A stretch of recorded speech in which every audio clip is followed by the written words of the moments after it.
Baker, yesterday we left off talking about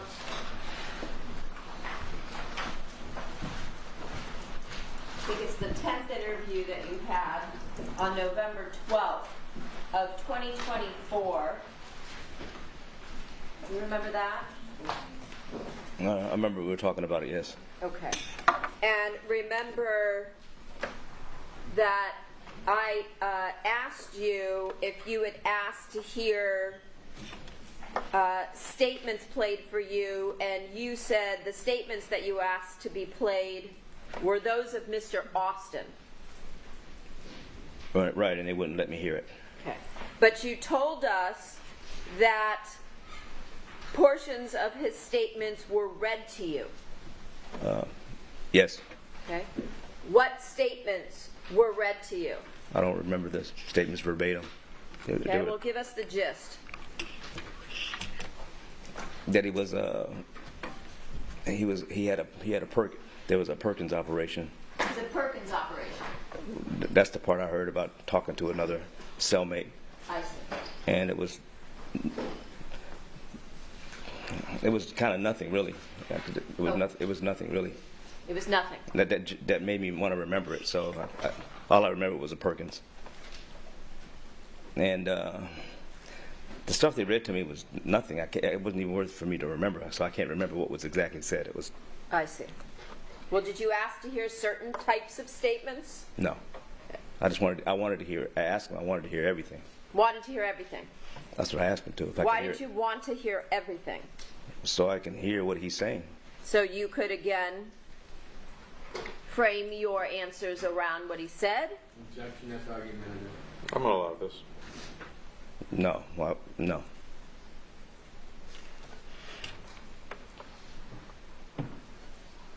And during this interview, did you again tell Mr. Levine that you were going to be truthful? I don't recall. Well, if that's what was written,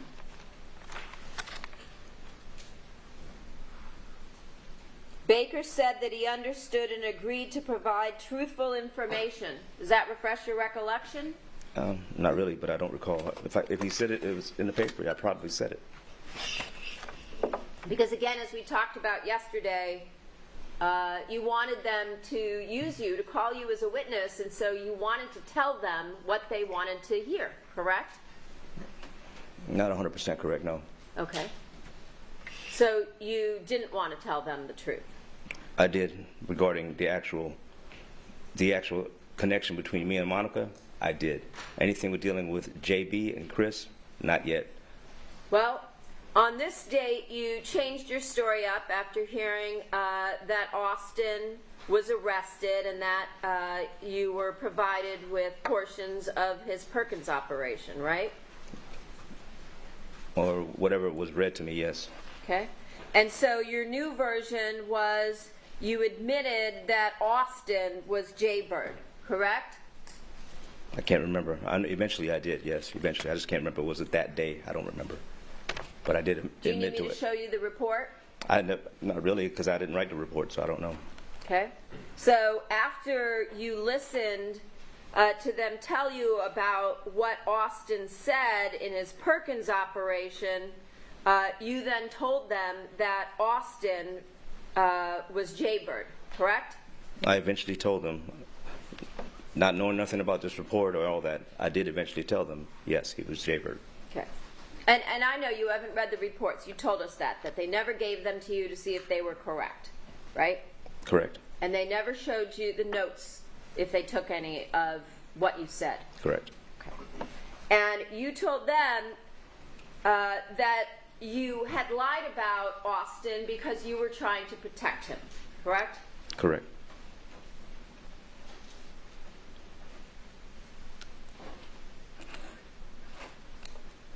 And you told them that after the murder, Austin was in a bad way. Remember that? Yes. And that you tried to keep him calm. Yes. Correct? Yes. Okay. And then you also went on to tell Mr. Levine and his investigator that Austin never spoke to Monica, correct? I can't remember that specific item. I don't remember the whole conversations. Okay. I'm not writing them down. Or Do you nothing. remember telling them that except there was a brief conversation in Los Angeles? I don't remember the conversations they had with me verbatim like that. Okay.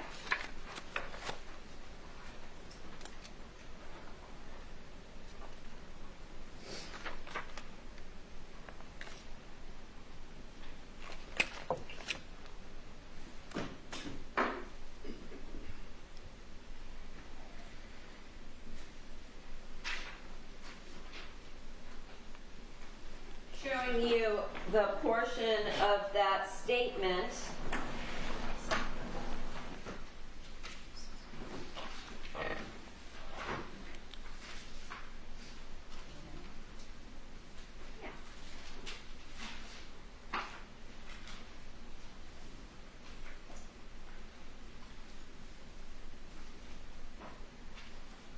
Looking here at number 9, you see this? As far as he knew, meaning you, Austin never spoke to Monica Sementilli. Remember that? Not really, but if it's there, Austin did briefly meet Monica in Los Angeles, but it was a simple hi, hello, nice to meet you. Remember that? I don't remember directly, but I'm sure I said it. Okay. And then did you tell Mr. Levine and his investigator that this time where Monica met Austin in Los Angeles was way before you even thought about the murder?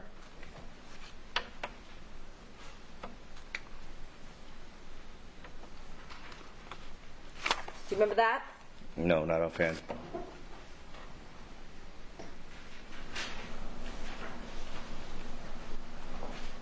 Looking at the next line, number 10,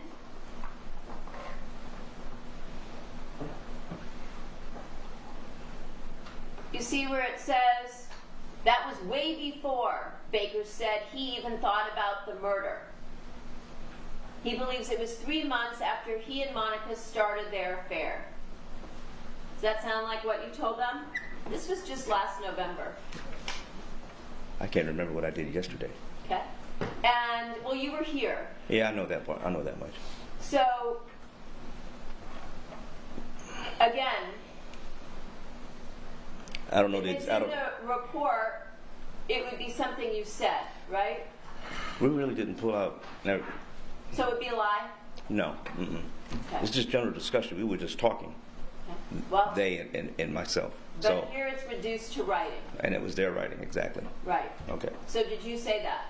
I don't remember saying all that. I don't remember saying. I don't remember the discussion verbatim like that. I really You don't remember that? I don't remember this discussion verbatim like that. I don't. And then you said that same day, Baker had to go to Monica's house to pick up something. He believes it had something to do with racquetball, and Austin came with him. You remember that?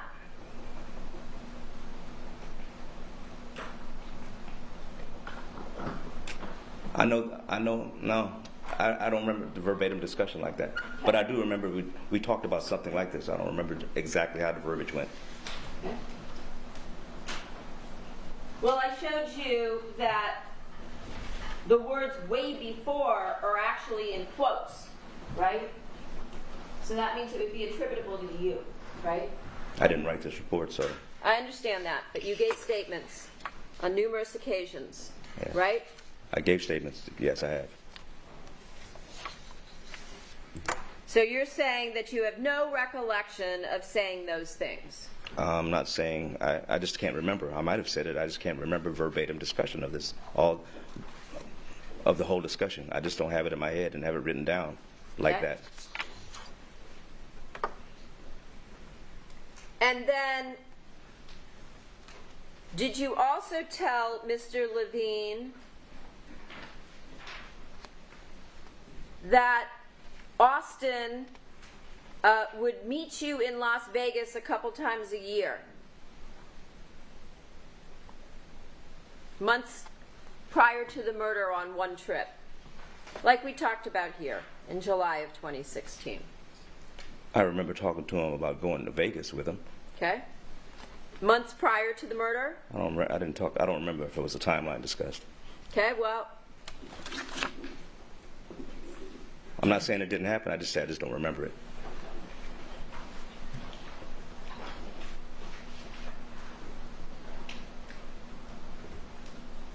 now we're looking at number 12. See that? I see the report. Months prior to the murder. Is that something that you told them? If they wrote it, I probably said it somewhere. Okay. And then did you tell Austin that here it has Baker in parentheses so we know who he's referring to, would possibly meet Monica while the two men were there? However, you and Monica did not meet. Do you see that?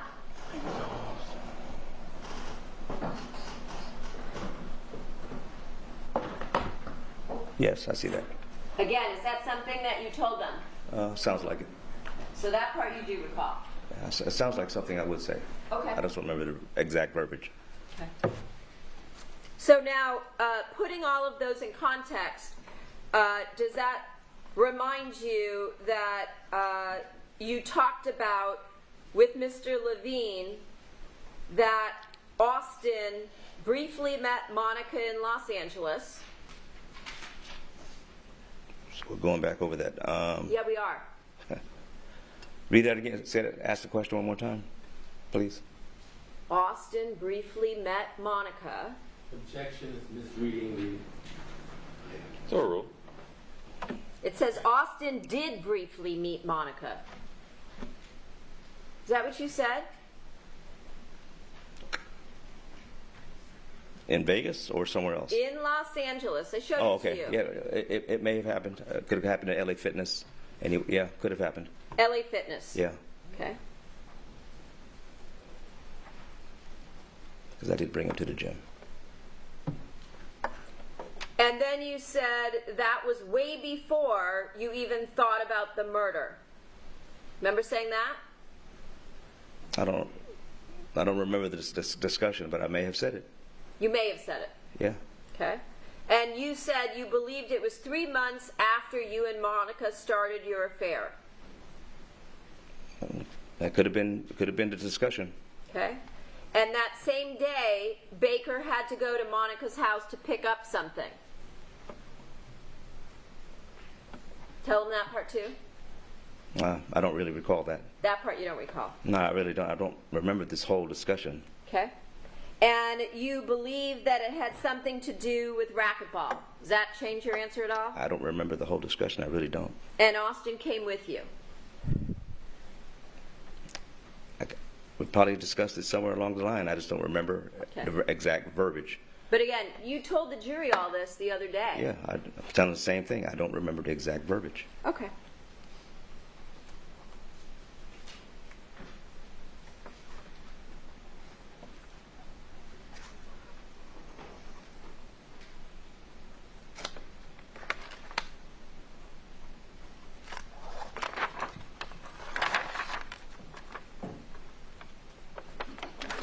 Do you remember telling Mr. Levine that you told Austin he might meet Monica while you were in Las Vegas?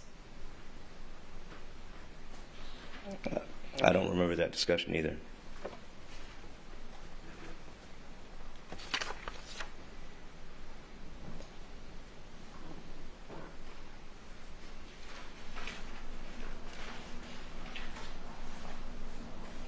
Looking at number 12, Baker told Austin that you would meet Monica while you guys were in Las Vegas. Objection, Your Honor, she left out the word possibly. Okay? Possibly meet. It's right on the screen, right? And then you go on to say, but you guys did not meet, right? You and Monica didn't meet in Las Vegas. But we did meet, though. Yes, that's what you told us yesterday. So again, when you were telling this to Mr. Levine and his investigator, was that yet another I don't lie? even remember. I don't remember the verbiage, so I might have said it. I might have said what I just told you just now. Maybe they miswrote it or something. But I did remember seeing her briefly in Vegas. Actually, you told us on 2 occasions at the It was Aria. briefly. Yes, briefly, very brief. Nevertheless, what you told Mr. Levine was the opposite, right? I don't remember saying all that to Mr. Levine Okay. like that. I remember telling him that I did go to Vegas and You we did. did meet. Okay. Just like you told the jury, right? I'm telling you. The jury. Well, and the jury too. We're all here, right? It's being We're written all here. down. Same Yes. thing that's been happening for the last several days. Yeah, I right? know. I know.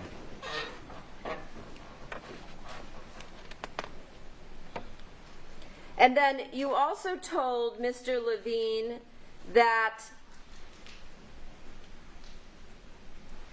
Austin never stabbed Fabio, right? Correct. And he did not hold him down. Correct. Can you think of why Austin would make himself more guilty rather than less guilty, as you said you tried to do? I haven't talked to Mr. Austin, so I don't know. Do you remember also saying on direct exam when Mr. Levine asked you questions that when he asked if Austin stabbed Fabio, you said it all makes sense now that he had done that. Do you remember saying that? I might have said it. If I remember everything before it was said, I could probably put it together, but these little phrases I can't remember. I can't put it together. Little phrases. It goes to the details of what you have told the jury and what you did. No, we're talking about Sustain. We're talking about what actually occurred when you murdered Fabio Sementilli. yes. Okay. I and agree with you that. told us that you don't remember Austin being out there, but he was moving around and you had blacked out and you don't remember the details. Yes, I remember that.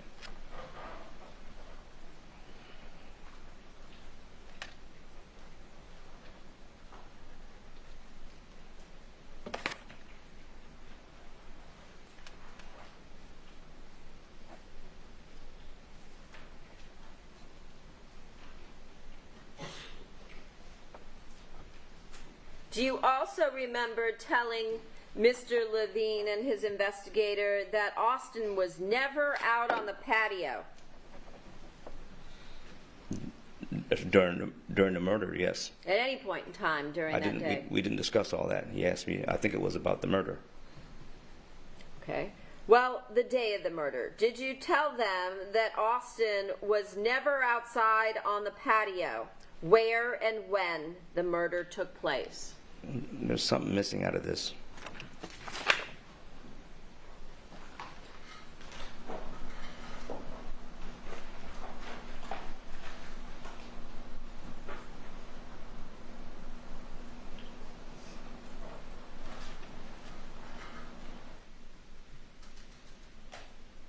Let's look at number 14.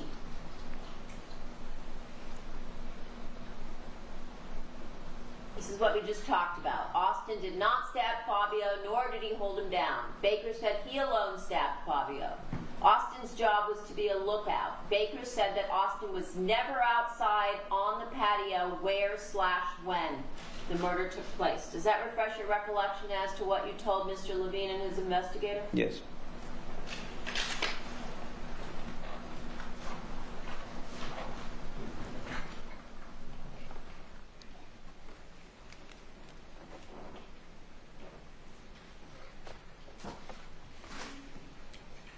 Again, Austin in this case was able to give numerous details about the patio area.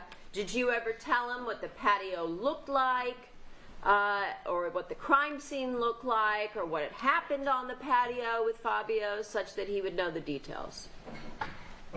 No, I never talked to him.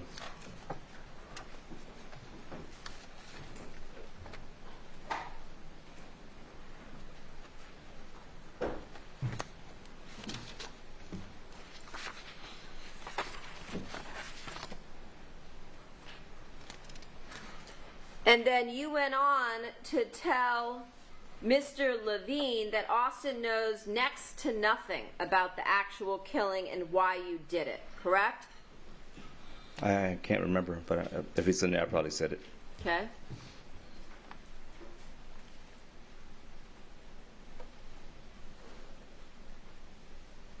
You also told Mr. Levine that Austin was not told they were going to kill Fabio when they went to the house.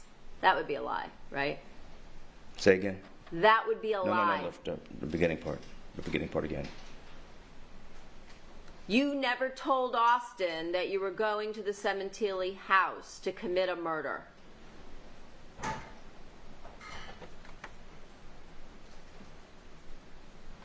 I could have said that.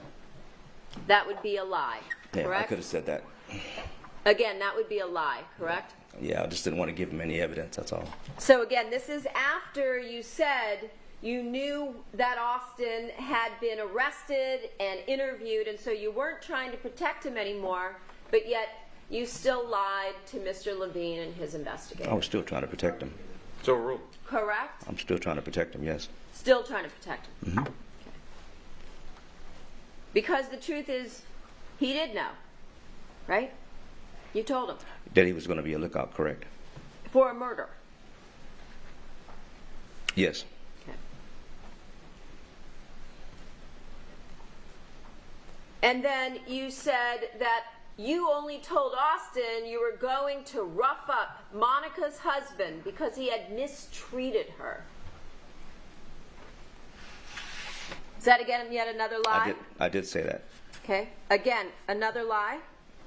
Yeah, another protection lie, yes.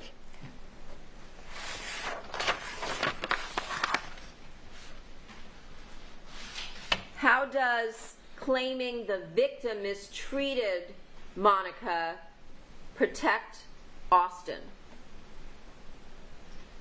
The whole not giving information about Austin was my intent because I knew it was going back to you. Objection, move to strike, non-responsive. Stricken. Again, how does saying Monica's husband mistreated her protect Austin? Possibly gives him a way out. Oh, some wiggle room somewhere in the future. Wiggle room for what? Anything. Anything. Explain to us on how trying to dirty up the victim with a lie somehow protects his killers.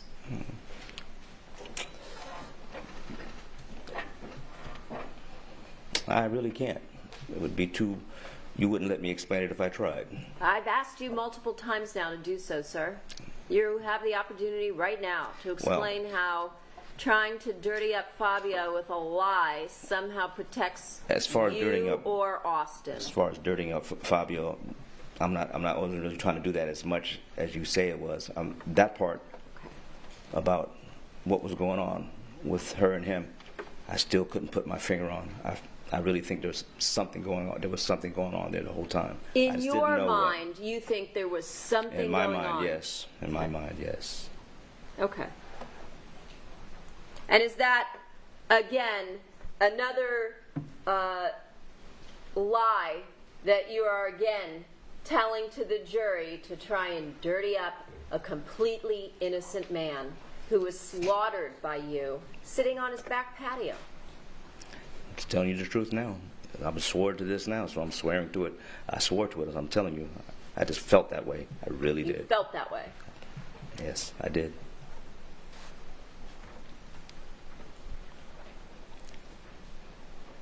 Did Monica tell you that Fabio was abusive, had mistreated her, or had done anything other than provide her with a lavish lifestyle to be able to do whatever she pleased? Her actions did. Her actions did. I see.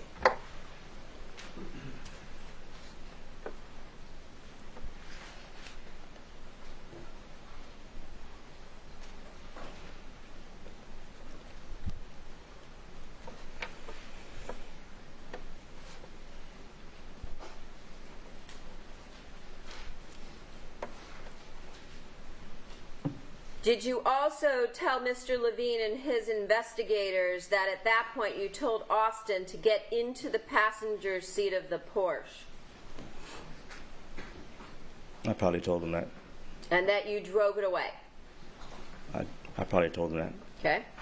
And then did you also tell them that as you drove away, you already heard sirens?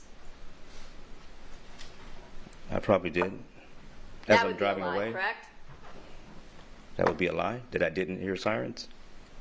I heard sirens, so nothing. I can't prove I heard it, but I heard sirens.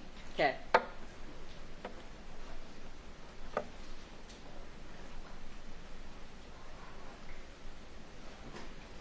Do you remember telling Mr. Levine, contrary to that convoluted story we've been hearing about for the last couple days, that after you parked the Porsche, you and Austin walked to the rental car from there? That is argumentative. I'll allow this.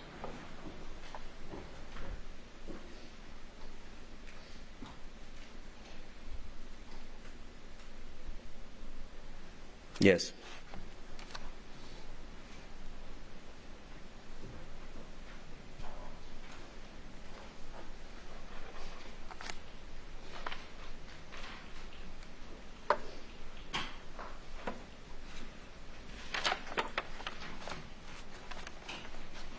During this 10th interview on November 12th, was this the first time that you brought up gold coins? Most likely.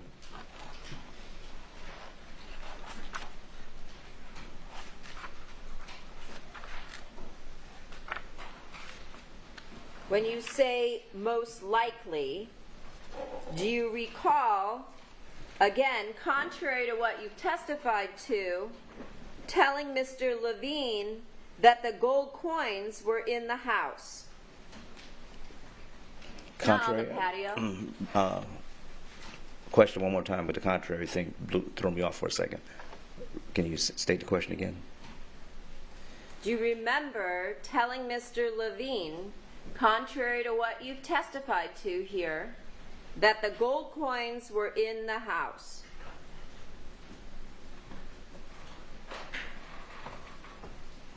Yeah, they were in the house, the property, the house. Yes.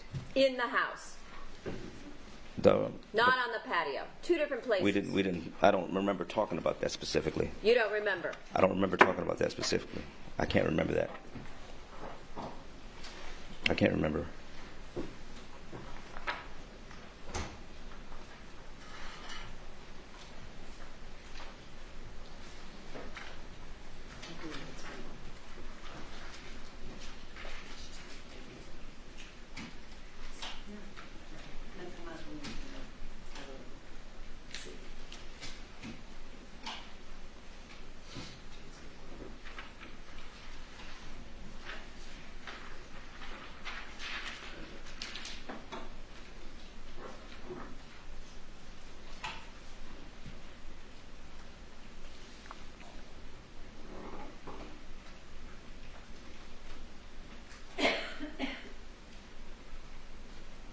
Gold coins were in-house. Remember saying that? I remember having a discussion, and it was fast, and we were just talking like normal people, not analyzing every syllable. So it could have been. So were the gold coins in the house? Were they out on the patio in that detailed explanation that you gave us about how they were in the ground, in an envelope with documents, and one coin sticking out? Which one is it? And the patio house don't have to be different. I'm sorry, counsel. That's not true. And your objections are overruled. When I'm telling them what happened, we're talking about it fast, and it's just going. We're in general I'm making general statements as I'm talking. Like I said, I'm not analyzing every word to make sure it's going to be 1,000% correct. It just didn't work like that. We were just talking, and he was just jotting down notes, and I'm not paying attention at all. Well, So, he wrote down what you said. Well- Gold coins were in-house. So that's what you said. no, Like I said, I don't remember that. We're having a general discussion about what was taken and all this stuff, and a lot of the stuff was on the counter in the house. So maybe that was got. So now the gold coins might have been on the No, counter no, no, in no, the no. house? I'm saying that I took everything off the counter, off the drawer, off the dresser drawers, where the jewelry box was. So everything was quick. Everything was fast. I know. Again, like I said, I was telling a quick story, not worrying about every little syllable. So yeah, it could be that way, but when you play it back and you have to. I can't play it back because it was No, never I'm just recorded. saying if I had to play it back and think about it again, I would probably present it all differently, knowing I would be on trial for what I said again. Well, to you them. knew that you were going to be coming into trial to testify. That was the whole point of them coming to talk I to would you. have slowed the story down a little bit and been more but you exact. knew that. You did know that. No, I They didn't told know it you was that gonna was the be- whole point. All right, one at a time, please. They told you. Okay. That was the whole point of them interviewing you, to get your story down so that they would know what to ask you about when you got on the stand, right? And they told you over and over they wanted you to tell the truth. They didn't tell me over and over and over and over. They didn't. They They just said, didn't? let's Mr. talk Levine about. didn't say that at let's every talk single about- interview? We just want the truth? They did say that. Didn't they? They did. I wasn't there, you were. And it's not Yes. recorded, so you tell us. I'm trying to. Okay. What you've told this jury is that the gold coins were outside, right? That was my sworn Your statement. sworn statement, right? Yes, I know. that's my sworn statement. But yet, what you told Mr. Levine and his investigator is that the gold coins were in the house. It's a general discussion, not a sworn statement. Yes. Got it. So you lied to them, but your testimony here was true. No, I just told them in general sequence what happened fast, not analyzing like this. Got it.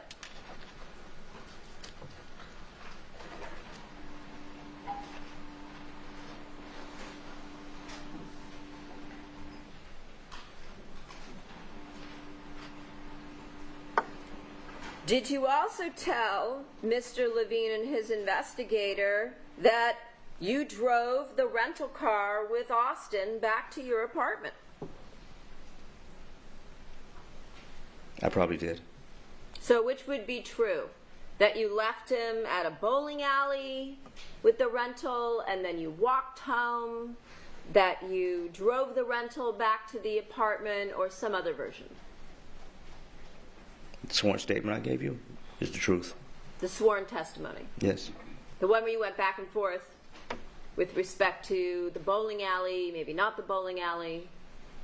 Correct? That one? I'm giving you the sworn statement I gave then and now. All right, so what you told them again, going back to the apartment in the rental car to change for work, that would be a lie? No, that was the truth. That was the truth.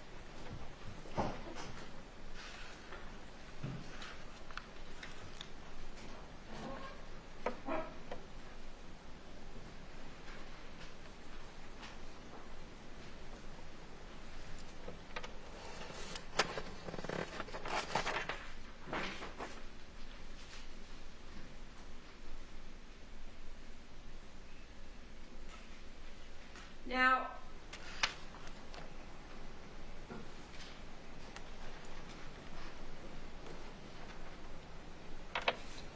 did you also tell Mr. Levine and his investigator that you subsequently took Austin to the flyaway and told him that you could either take him to the flyaway or he could call a car service to take him to LA? Yes. And you knew Mr. Austin had no money. You had to even give him money to fly out, right? We talked about that over the last several days. He had some kind of money. He had money. He had money that you gave him. He had money of his own also, I'm sure. You're sure? Well, I'm not sure, but I'm pretty sure. Were you as sure that he had money as you were that you had money? Say that again? Are you as sure that he had money as you were that you yourself had money?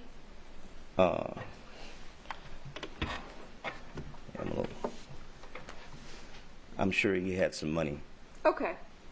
And so you told him he could take a car service, right? I wouldn't use that type of verbiage with Austin, but Did you use that type of verbiage with Mr. could have. Levine I and could his have, investigator? like a taxi or something. It's a car service. We do, Car service. Yeah, could be a taxi or anything. Okay. Just basically get to anyway. Did you say car service, taxi service, I don't or remember the anything? exact verbiage. I don't remember the exact If I were to words. tell you, you said car service. Does that I- sound like I wouldn't remember. I might have said it. you might have said it? Yeah, I just don't remember. Okay. And then you told him to go back to Alaska as soon as he could, right? I remember saying something like that. And that was because he told you that he had just gotten a ticket in the rental car, right? So you wanted him to get out of town quick. It has nothing to do with the ticket, no. Oh, it doesn't. It had nothing to do with the ticket. No. Okay. Well, right before you talked about this, did you tell Mr. Levine and his investigator that Austin told you he had just gotten a seatbelt ticket? He did. I did tell him that. And you told him to pay it off as soon as possible so the ticket wouldn't remain in the system. Yes. Okay. And then you said that you drove him to the flyaway and you gave him a choice to either drive him to the flyaway, take the car service to LAX, and that you told him to go back to Alaska as soon as he could. Yep. I don't remember the exact verbiage, but yeah, that was pretty much it. Okay.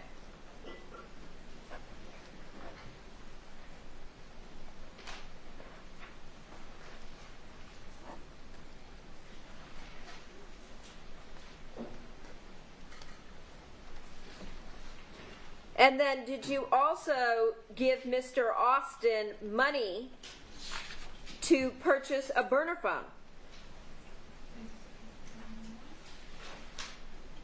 He had money. Okay. I just told him to get a burner phone eventually, somewhere in there. So the two of you could communicate, right? Right. Secretly. That's what burner phones are. So that you could talk about the murder and keep him up to date on the investigation, correct? Now, just to keep in touch with him in general about anything. Well, if I just you want were- to get his state of mind. If you were keeping in touch in general, you wouldn't need a burner phone, right? You could talk the way you had before. Not really, no. Why not? I don't want to be in touch with him on the grid anywhere. I see. On the grid. Okay. You wanted to make sure that you were able to keep the communication secret. I want to keep my communication with him secret as possible. The same reason that you provided Monica with burner phones so that you could keep your communications off the grid. That's what burner phones are for.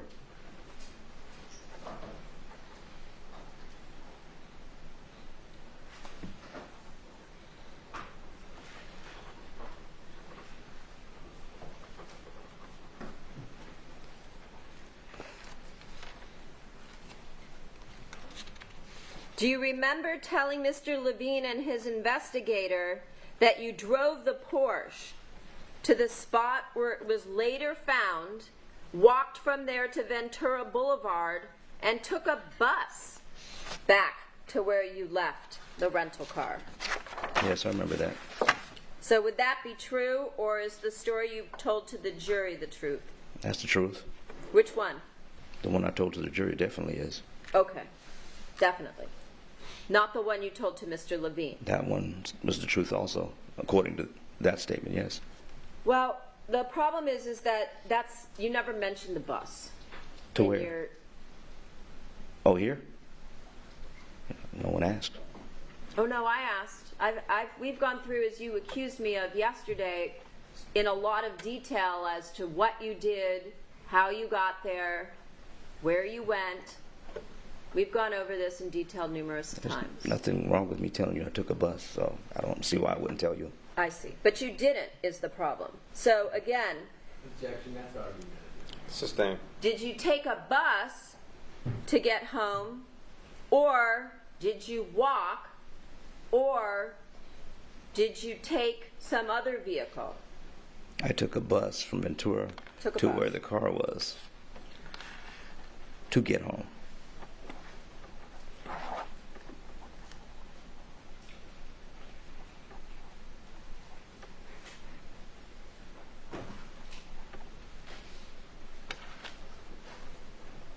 You also mentioned to Mr. Levine that when you went through your apartment, you threw out anything you thought belonged to Monica and anything that might tie you to her, correct? Correct.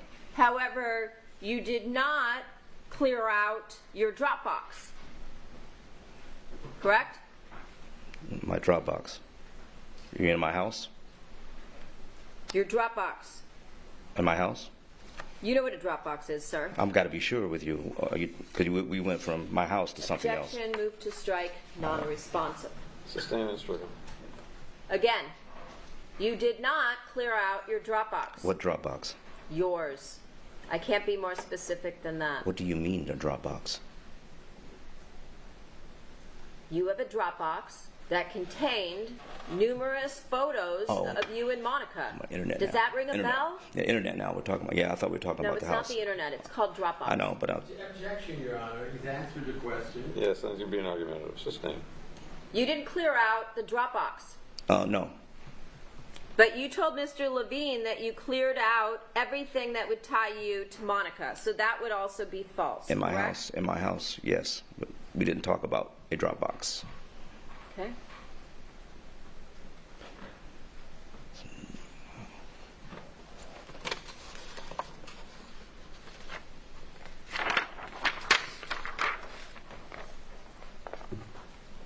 Let's talk about the next interview that you had with Mr. Levine. Number 11, this would be on January 9th of this year, 2025, from 10:15 to 11:20. Do you remember that? Not offhand, but I'll take your word for it. Okay. This happened at MCJ. Do you remember that? Yes, everything happened in, I think, No, it was did it, not. what was it? You told us yesterday that the other interviews took place at NCCF in Santa Clarita. You remember that? Yes. This one was at MCJ. Okay. Remember that? This Yes. year, Yes. January 9th. Got it? I don't remember the day, but yes. Again, was this interview recorded? As far as I know, no. And at this point, Mr. Levine told you that Austin took a plea deal and pled guilty to second-degree murder, correct? I recall that. Okay. And you were also told by Mr. Levine that his plea deal was contingent on him saying what the DA believed was the truth. Remember him saying that? Something like that. Did he ever tell you that actually that wasn't true? What was true is that what he testified to had to be truthful because that would be evaluated by the judge. Objection. That's argumentative. Sustain. Did he ever tell you that what Mr. Austin had to do was tell the truth because it would be evaluated by the judge? No, he didn't tell me any of that. He didn't tell you that.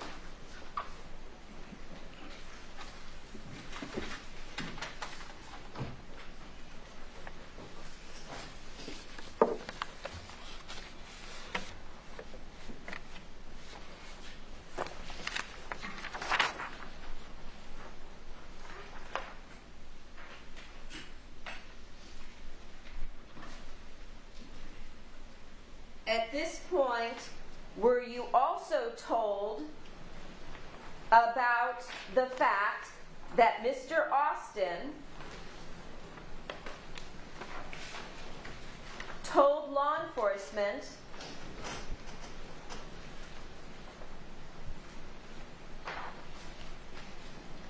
about the attempted murder of Fabio Sementilli the night before the murder, which would have been Sunday, January 22nd?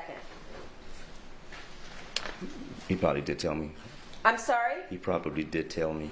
Well, that was the first time that they told you that they knew about the attempt on Fabio's life the night before you actually killed him, right?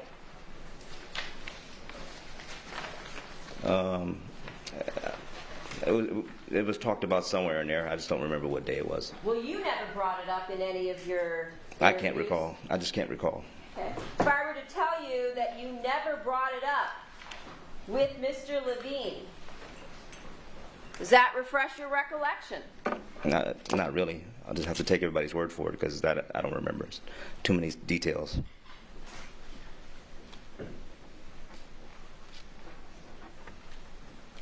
Do you remember Mr. Levine also telling you that it wasn't something you could lie about because there was forensic evidence placing you near the location of that attempted murder?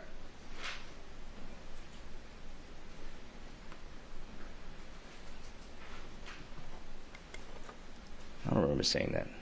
I'm sorry? I don't remember saying that. You don't remember him saying that? Your Honor, I'm going to object that misstates what is written there, and if she's going to please approach briefly. All right.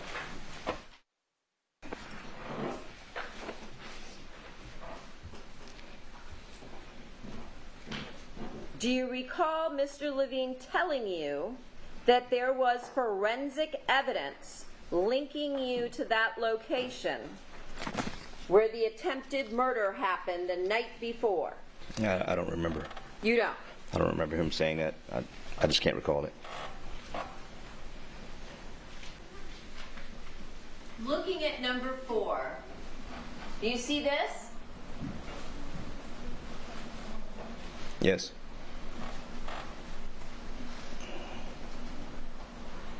Again, do you remember being told that there was forensic evidence placing you near the location of the attempted murder? I don't recall. You don't recall that? I don't. Okay. Isn't it true that it was only after Mr. Levine said that you finally admitted to this attempted hit on Fabio Sementilli the night before you killed him?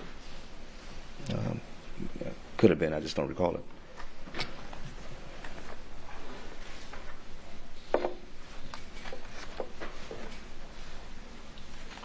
So would it be fair to say that when Mr. Levine asked you to tell him the truth in all of the prior interviews, you were not? Correct.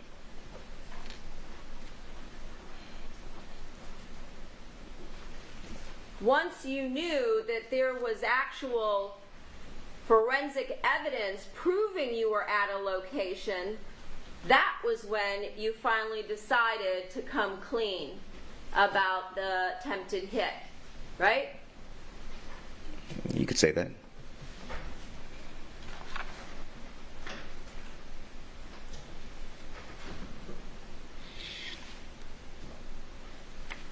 At that point, did you tell Mr. Levine and his investigator that you and Austin planned to kill Fabio the night before as he left a restaurant on Ventura Boulevard? I did finally tell him about it. Okay. And did you also then, after being told about the forensic evidence and Mr. Austin being truthful about what happened, tell Mr. Levine that you learned Fabio was going there doing a routine conversation with the defendant, Monica? I believe so. But without the forensic evidence part. I'm sorry? Everything is true, but that forensic evidence part, I still don't remember that. So, you just happen to have a routine conversation 2 days in a row where the defendant told you where Fabio Sementilli would be so that you could kill him. I know where he's going to be and where she's going to be. Not every time, but I pretty much know where everybody's doing every time we talk because she lets me know her day. This was routine. But you also told us that you had no idea that there was a housekeeper that had come to the house on Monday. No, I didn't know that. So you didn't really know about what everybody was doing. Not about the housekeeper, no.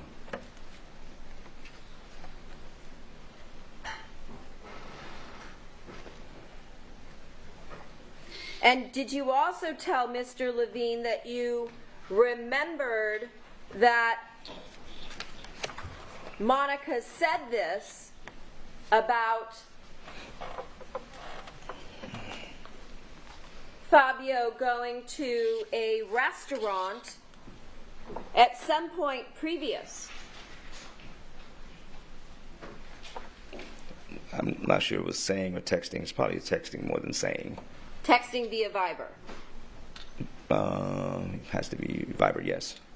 Because again, you don't want people to know what the two of you are texting about, right? That was the No. point of using Viber, because it was encrypted. No, it's using Viber is just a good way to. No, it was absolutely not. Oh, now it was not. So what you told No, it was the absolutely jury... not used to be secret. Well, that wasn't it. That wasn't it. It was just Viber because we use Viber all the time, like millions of other people. Uh-huh. Okay. But millions of other people aren't plotting a murder. You know, but they still use Viber. What's his name? Okay. So you're telling the jury that at some point Monica just happened to mention to you that Fabio was going to a specific location to pick up food that night. And she mentions everything. Everything. Where what's Everything. going on all the time. And so you just happened to be lucky in getting to that location before he got there.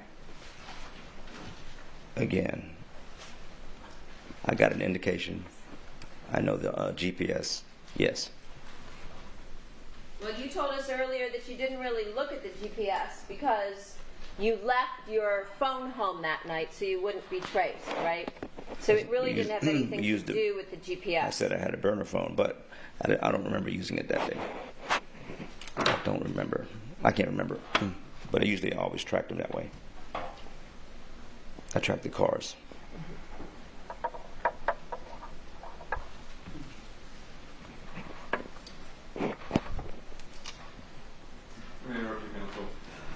Esther tells me that you're unanimous, that you don't want to break. And I appreciate that. I have to give my staff time to go to the bathroom. Do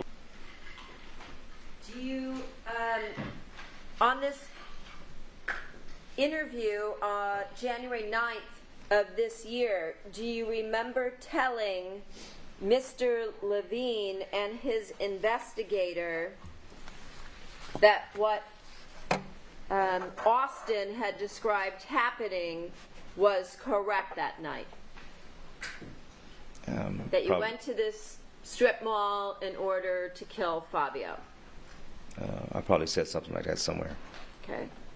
And that when you heard from the defendant, from Monica, that Fabio was going to pick up food from a Chinese restaurant, that your thought was, let me go get this guy. Yeah, I probably said something like that to them. I'm sorry? I probably had said something like that to them. Okay.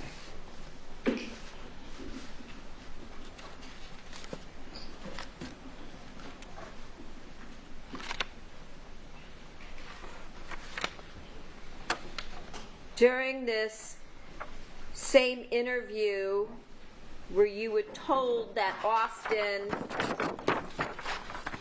talked about what had happened on the night of January 22nd of 2017, did you tell Mr. Levine and his investigator that you're the only one who knows everything? Yes. But yet you wanted to hear Austin's interview, correct? Yes. Even though you knew everything. Right? Yes.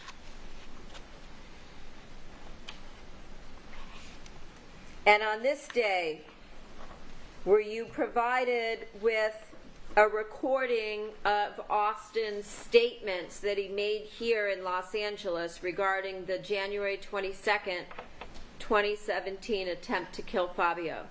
I never heard any audio. Were you provided with a transcript? No one provided me a transcript.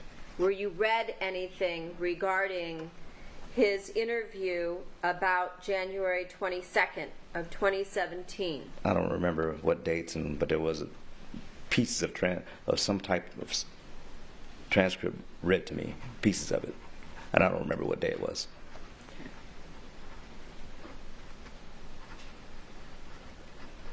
Regarding the January 22nd I don't attempted know. murder. No, I don't know about. No, it was just information off a transcript. It was like being read, scanned quickly, and so I really wasn't paying attention like that. So You I weren't don't know. paying attention to the thing that you had asked to see.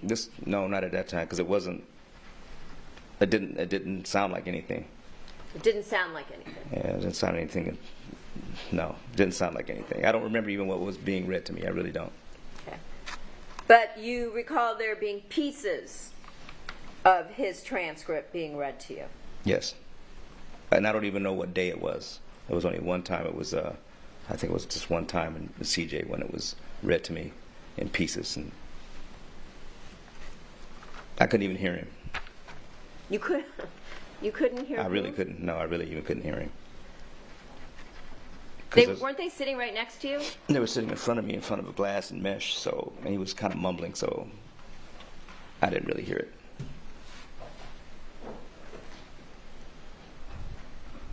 Did you tell them I can't hear you? No. Can you talk louder, since it was something that you really wanted to hear about? No, time was winding out, and I knew it wasn't even worth listening to, so no, I didn't.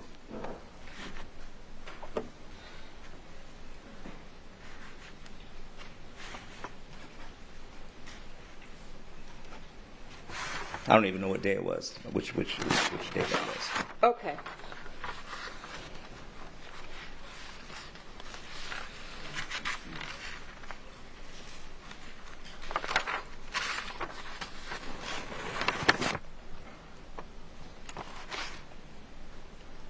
Did you tell Mr. Levine during this interview that you came through the backyard where Mr. Sementilli was smoking a cigarette?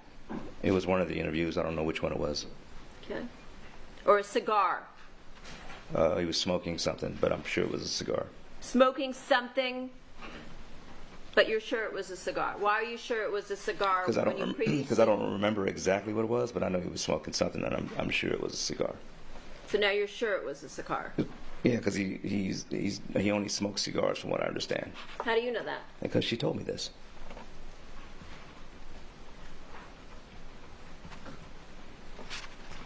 She being Monica. Correct.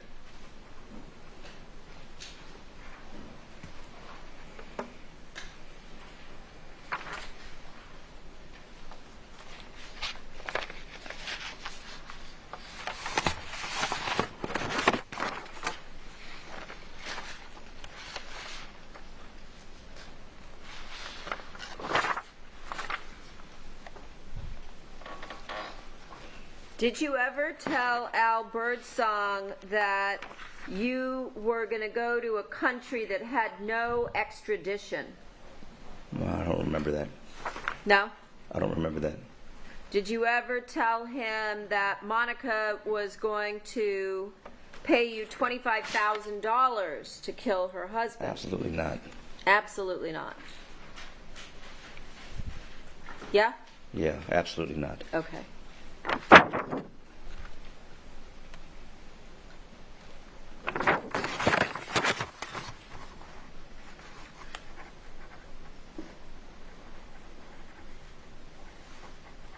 So you said absolutely not regarding that answer, but when I asked you if you told Al Birdsong that you thought you were going to get out and that you were researching countries that had no extradition to the United States, your answer to that was, I don't remember.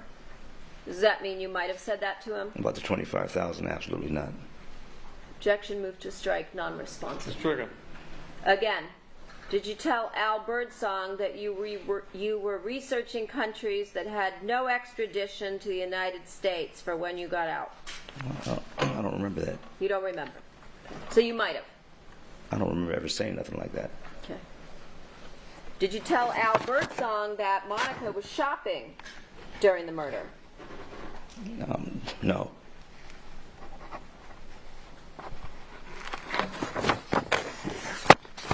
Did you tell Al Birdsong that Monica called to tell you when no one would be there but Fabio? No. Did you tell Chris Austin the same thing? No.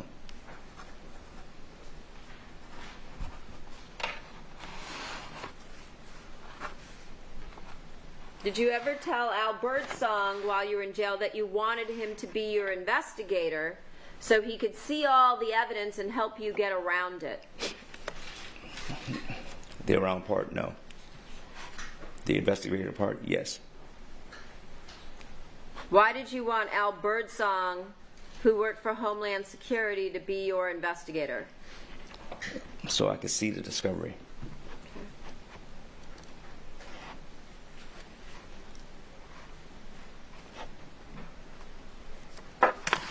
During this same interview at the beginning of this year with Mr. Levine and his investigator, they also told you that Mr. Birdsong had been questioned in December of 2024, correct? Yes. And you told them Al doesn't know anything, just like you said about Chris Austin, right? I believe so. I can't recall, but I'm pretty sure I did. Just like you said, Chris Austin knows nothing. You're the only one that knows. Objection, argument. Oh, well. Correct? Yeah, say it again, please. Sure.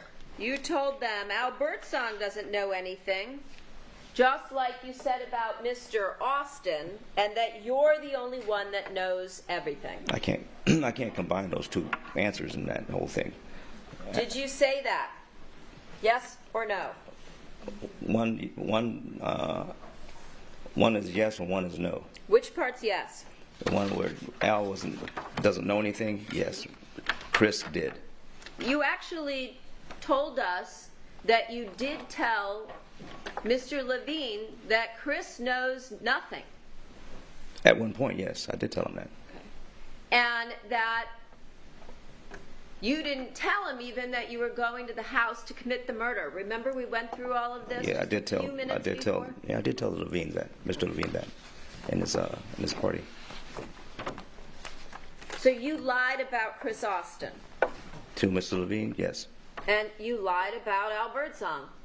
No, I didn't. Okay. That part was true. Yes. Okay.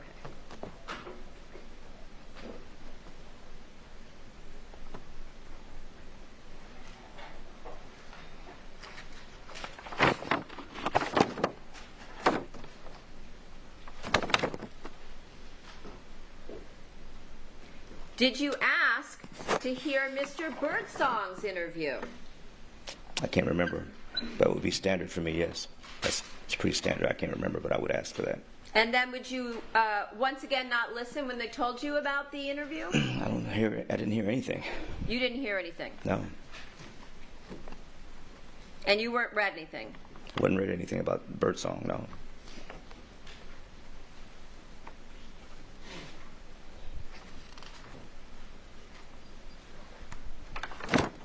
Did Mr. Levine tell you that Al Birdsong told law enforcement that he had had sex with... I'm going to object. You All first. right.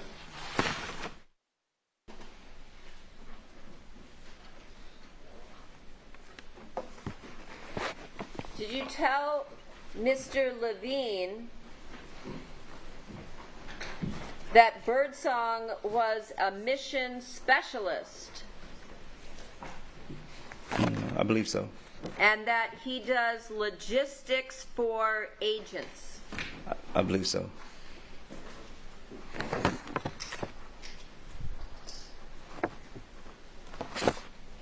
Did Mr. Levine or his investigator tell you what Al Birdsong said?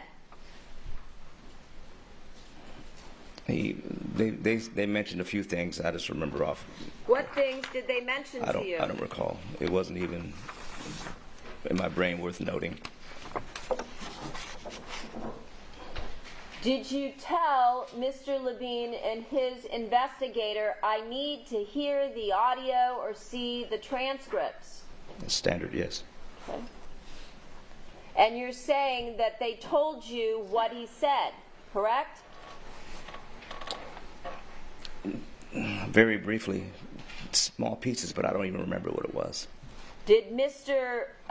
Levine or his investigator tell you that he had had sex with Monica on more than one occasion? I'm sorry, that's confusing. Mr. Levine? No, Mr. Birdsong. He might have mentioned it. And is that true? I'm not exactly sure. You're not sure. No. Why aren't you sure? Weren't you in a hotel room with Yeah, him but and Monica? I didn't see any penis going in any vagina, so no, I can't say for sure. Well, were the three of you naked in a motel room? No, three of us together, no. No. Were any of you naked in the hotel room? Well, eventually, you just take a shower. Okay. And how many of you were naked to take a shower? One at a time. For Okay. me, So did you see any sort of sex acts taking place No. between Monica and Birdsong? I did not. Did you and Monica engage in sex acts in front of Birdsong? I don't think we did. You don't think? I don't think we did. It's a long time ago. This is almost 10 years ago. But no, I don't think we did. What about in Los Angeles? Did the three of you engage in sex acts in a hotel room? No. No. No. That time you remember. No, that I remember. But not in Vegas. That time you don't remember if you did or did not. No, I did not know. In Vegas, no. LA, no. Showing you People's 204. This is you and Birdsong and Monica in Las Vegas at the Hotel Cabana, right? Okay. Does that refresh your recollection as to what happened while you guys were in Vegas together? Yeah, we just sat and had a good time party. We didn't do anything, as you're trying to say right now. No. You said you don't remember. I remember the cabana. Okay. How about at some place other than the Cabana? I remember the room, too. And And what? was any sex had No. between the three of you in No. Las Vegas? No. Okay. So now you remember that part. I remember the no sex part the whole time. Oh, okay. I thought you had told us that you didn't remember before and you didn't think The sex part, they yes. engaged in sex. No, not in front of me, no. Not in front of you. No, So I don't know. I mean, You don't know. I don't know.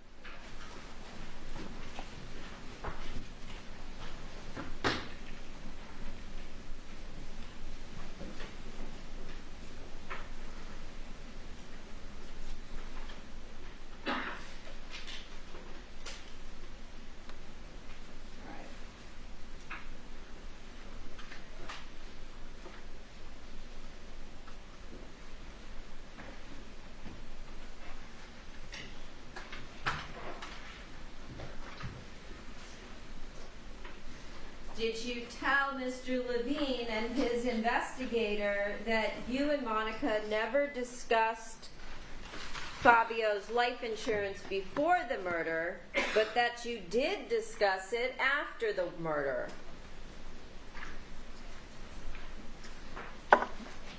Vaguely. So you did say that? Vaguely. Vaguely. I remember. Vaguely said it? No, to him, in this discussion, I can barely remember that conversation with him. With Mr. Levine this January? Correct. So, just a couple months ago, again, you remembered all this other stuff that we've just gone through. Do you remember telling Mr. Levine that you knew Monica was trying to get the life insurance after the murder? That part, yes, I do know that. Okay, so you do remember that. Asked and answered. Oh, rule.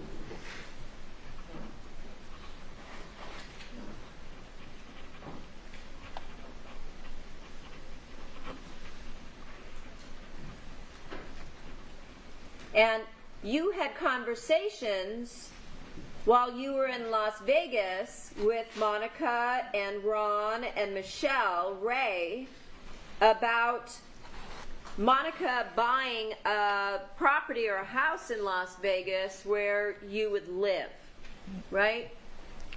We talked about getting her property for Las Vegas for her. Not for you. No, that's for her. I see. So you and Ron and Michelle and Monica talked about Monica buying property in Las Vegas for Monica. We were talking about buying property for her, period. In Las Vegas. Yes. And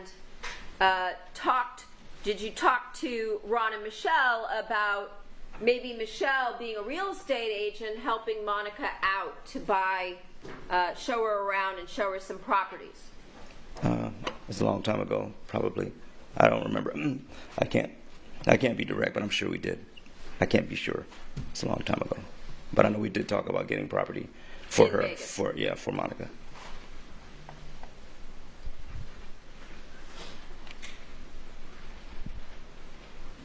And this was a property in Las Vegas where you were also going to live, right? No.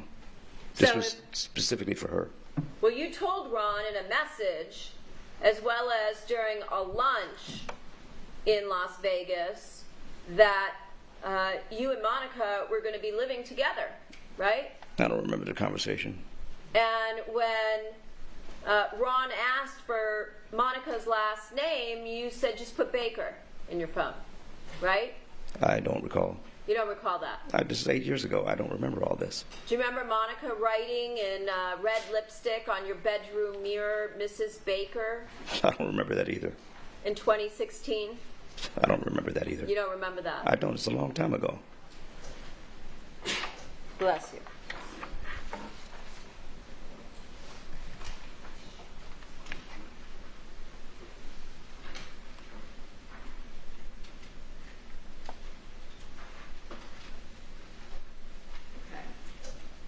Let's talk about your final interview with Mr. Levine and his investigator that took place last week.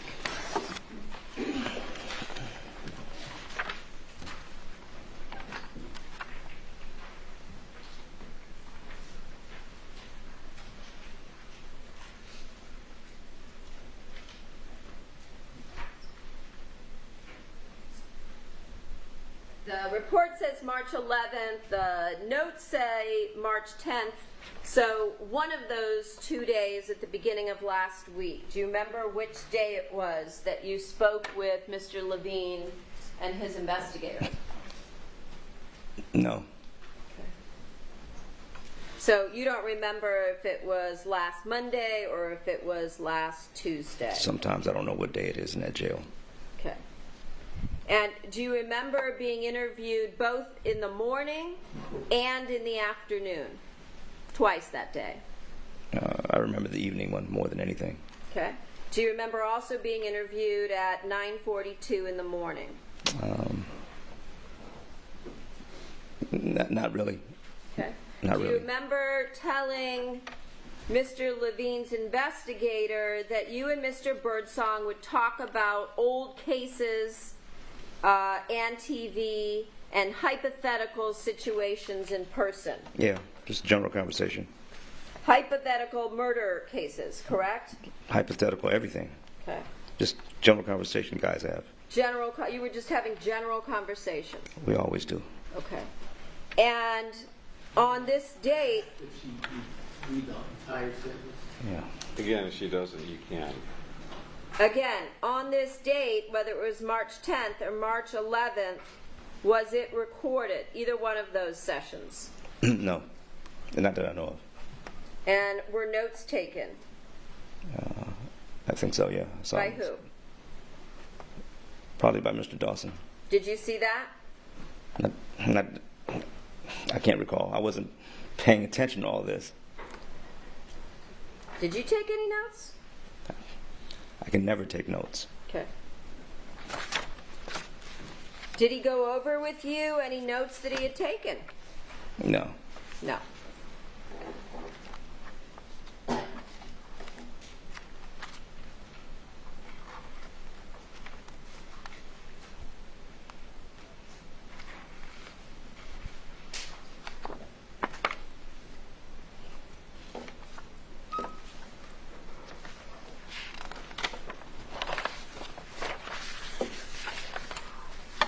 This was last week the first time that you mentioned to Mr. Levine and or his investigator about your plan to kill Fabio way back in July while you were in Las Vegas in 2016, correct? I don't remember the conversation.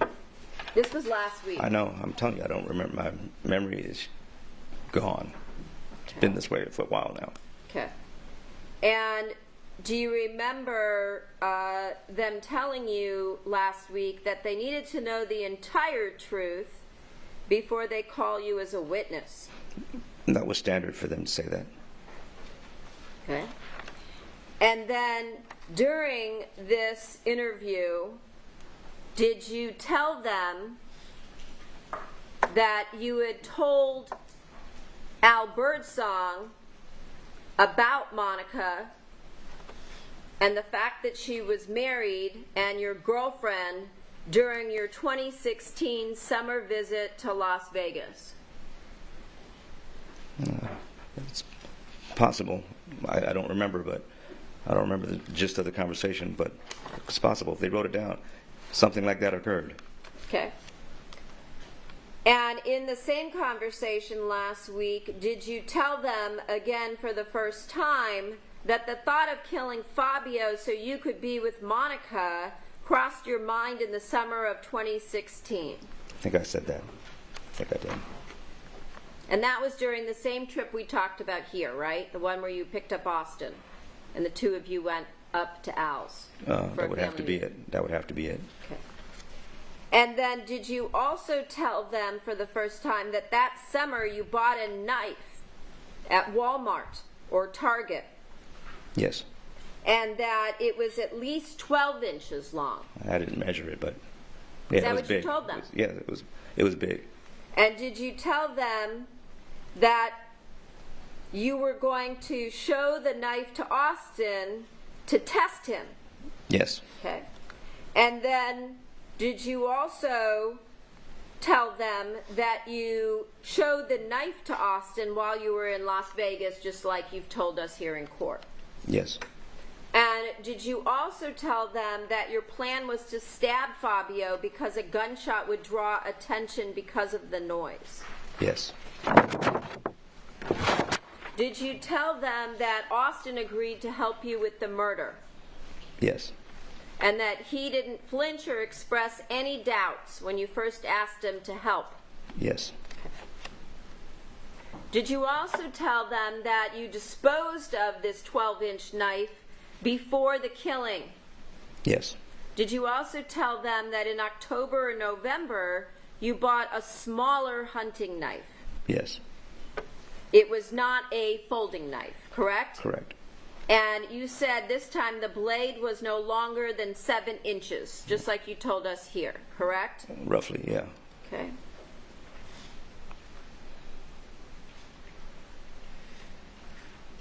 Did you also tell them that you knew where Fabio was at all times? Well, yeah, in my world, yes.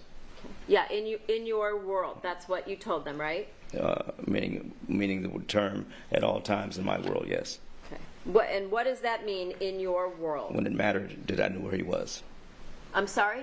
When it mattered that I knew where he was. What do you mean when it mattered? When I needed to know where he was, if I needed to know where he was, I would try to find that GPS location. Why would you need to know where he was at all times? And not all times, just when I needed to know. And why would that be? Just to see where he was. Okay, but you said it was when you needed to know. Just if I was going to see, there were proximity alerts. So most of the time, I knew when he was leaving the house. Proximity alerts on what? On a GPS. That would come through what? A text message or an email. A text message. A text message or an email. Or an email. Yes. Text message on a phone? On a phone. On which phone? On a burner phone. On the burner. Okay. And so again, for the first time last week, did you tell Mr. Levine or his investigator that you purchased GPS devices? I don't recall. This was last week. I don't think I did. You don't think you did? If I were to tell you that they are in the notes that are dated March 10th, Like I said, I don't recall.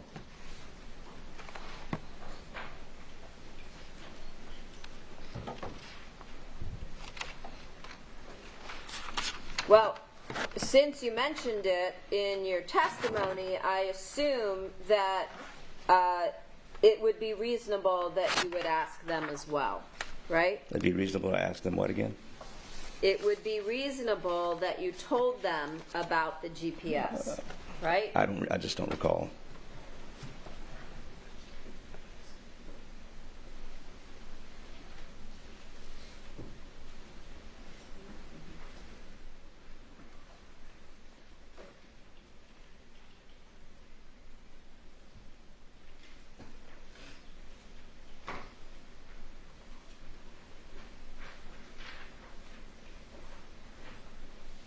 Showing you the report dated March 11th.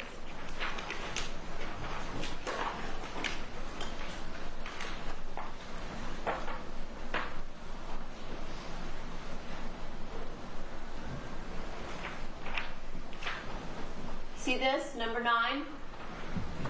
Where it says Baker said? Okay, maybe I did tell them. Maybe I did mention the GPS devices. I Again, just this don't is remember. just last week. Yeah. I haven't slept a day, so yeah, maybe. But it is.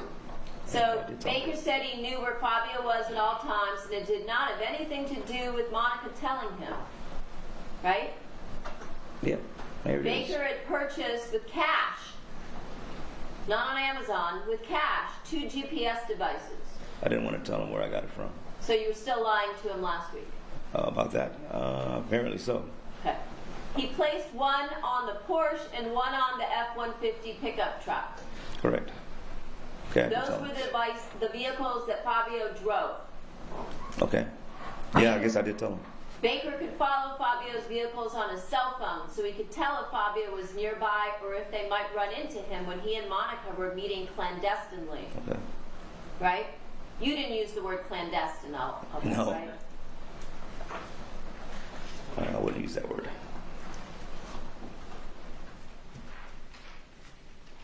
So you told Mr. Levine or his investigator, or both of them, that you paid for these 2 GPS devices in cash. That's right. I guess that's what I told him.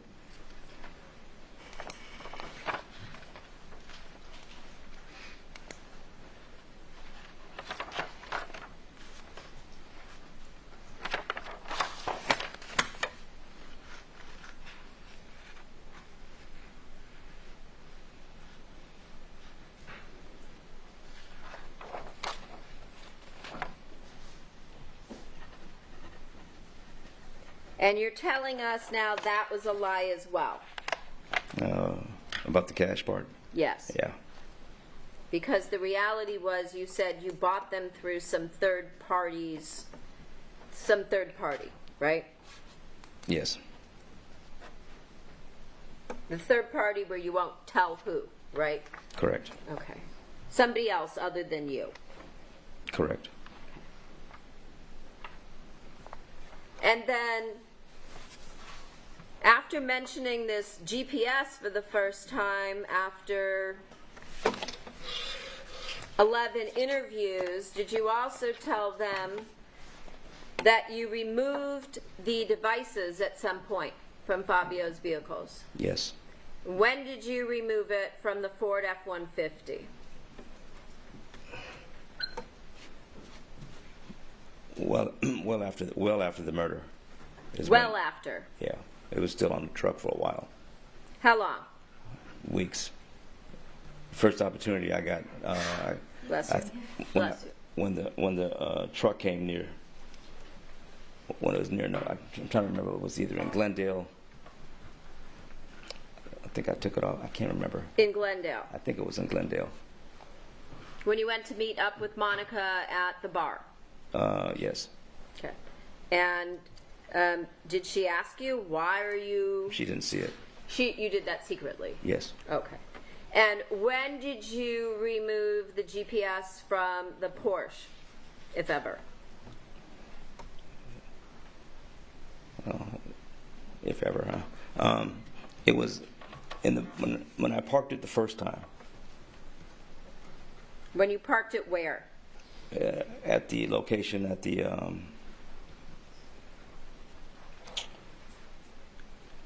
Ventura, off the Ventura back road, at the first stop I made, when I tried to get rid of the Porsche. When you parked it near what? One of the back road of Ventura to the little industrial, it was the back roads to Ventura Boulevard, where the shops, I don't know exactly where it was. I don't know. I just remember how to You get don't know. there. I just don't remember the address. I just have to visually go there to know where it was. So near what? If you I can don't visually know. remember, what do you remember? The back of Ventura Boulevard? Near what? I don't know the street, cross streets. I don't. Everything happened quick. I just know how to get there. But you lived in the valley, you told us, for a really long time, so you know I all don't the know every streets, street. right? I don't know every street. Okay. So you don't really know, sometime that night, you don't remember where, right? I remember Whether where. it's I just don't know the address. Okay. And you don't know what it was near? No, they had no signs in the backs. You know.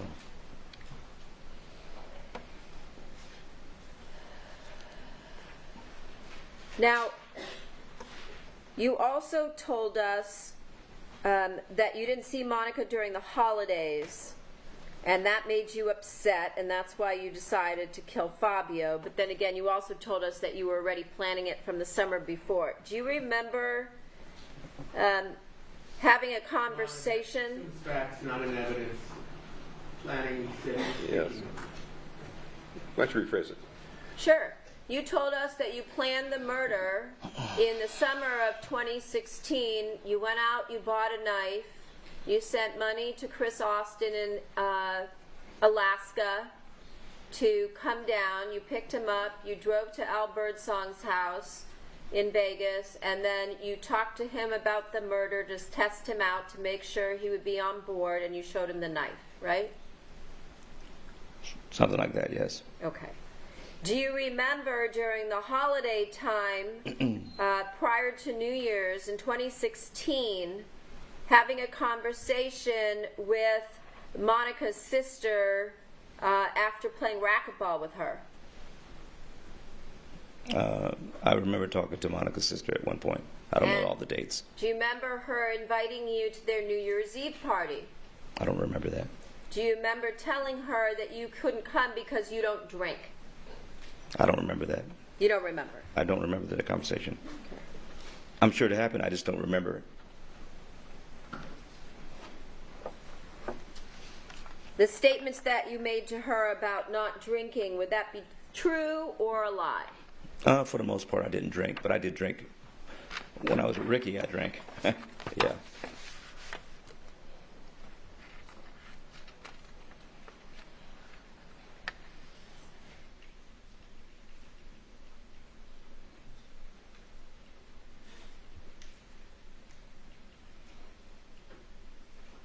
During this interview last week, did you change your story about where you found the gold coins?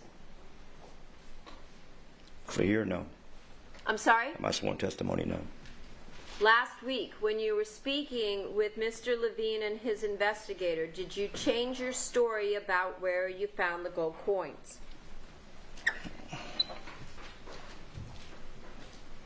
On paper, it looks like I did, but the way I explained it, it was not the way it sounded.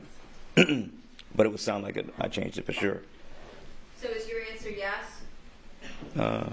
In my mind, no, I didn't change the story. I didn't go into detail.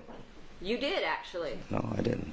Do you remember telling them last week that you found the gold coins on a table on the patio after you killed Fabio?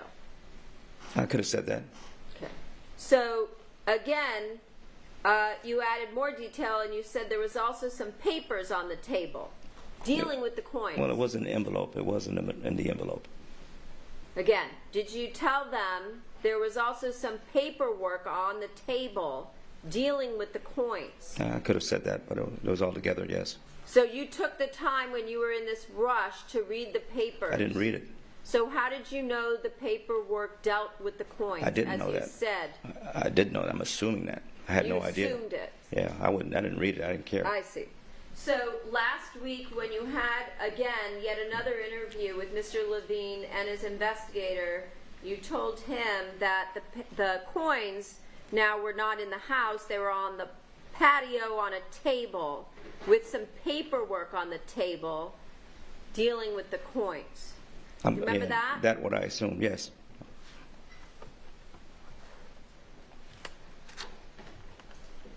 Did you also tell them that there may have been a safe in the house, but you didn't know where? I wasn't sure where it was exactly. But the other day when you testified, I think it was yesterday, you said you knew the safe was in the bedroom. So what changed between last week when you had your conversation with them and when you testified? I'm still not sure where that safe is. I'm still not sure. I'm just guessing. Oh, you guessed. I really don't remember where that safe is. I know it's in there. Okay. You know it's in there because I why? thought I saw it because I thought I saw it. Saw it. When did you see it? I don't remember when. I don't have a date. Okay. The day of the murder, sometime prior to the murder? No, sometime prior.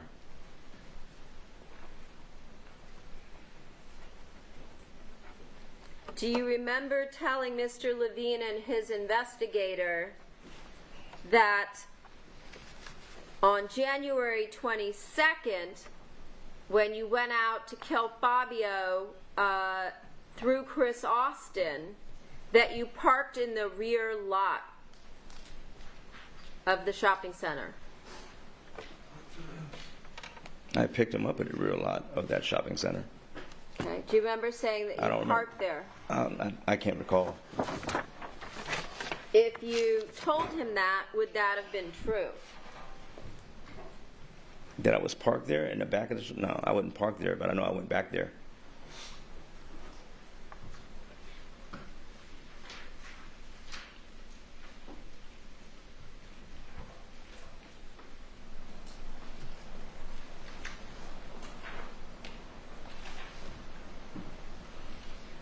Showing you the report, again, from last week, number 18.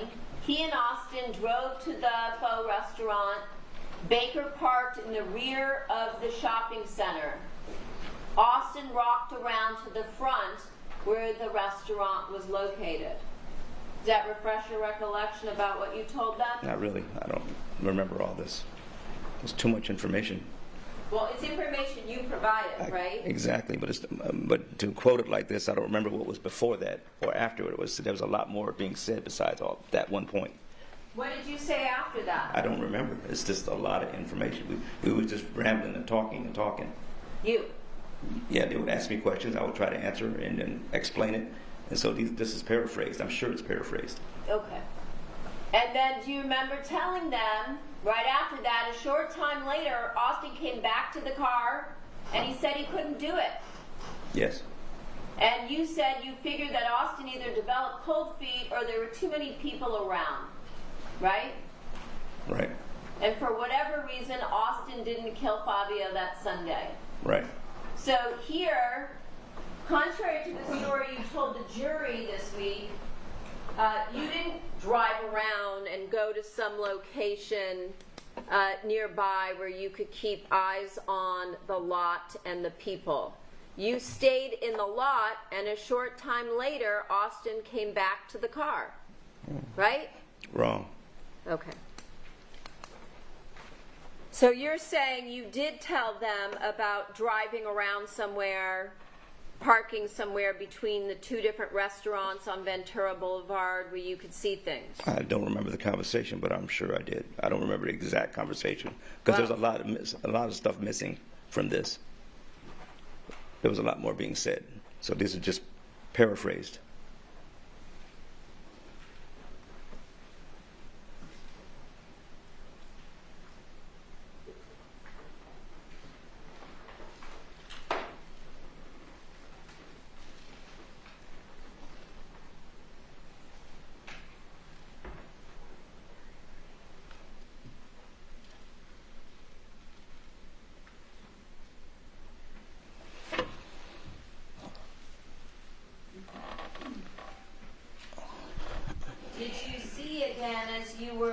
describing the fact that you parked in the lot. Someone taking notes. One more time, please. Did you see notes being taken? Oh, he's always taking notes. You're talking about Mr. Dawson. He's always taking notes. Anybody? Usually it's always Dawson taking notes.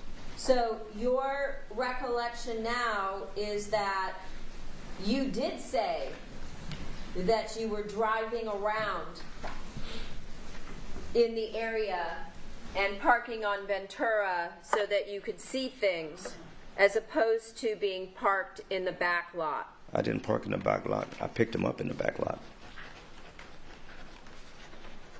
Okay? It wasn't even a lot. It was a back alley. It was like a back road. There's a parking lot there. We all saw the photographs. I didn't pick him up at the lot. I picked him up in a back road behind there. Oh, so you didn't even pick him up in the parking lot? No, it was like a back road. I see.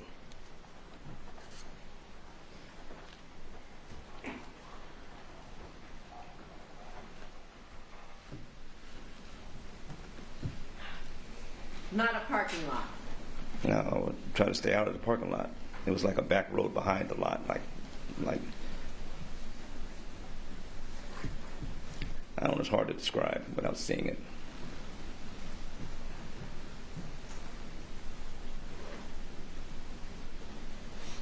So if this is what Mr. Dawson or Mr. Levine or both of them heard,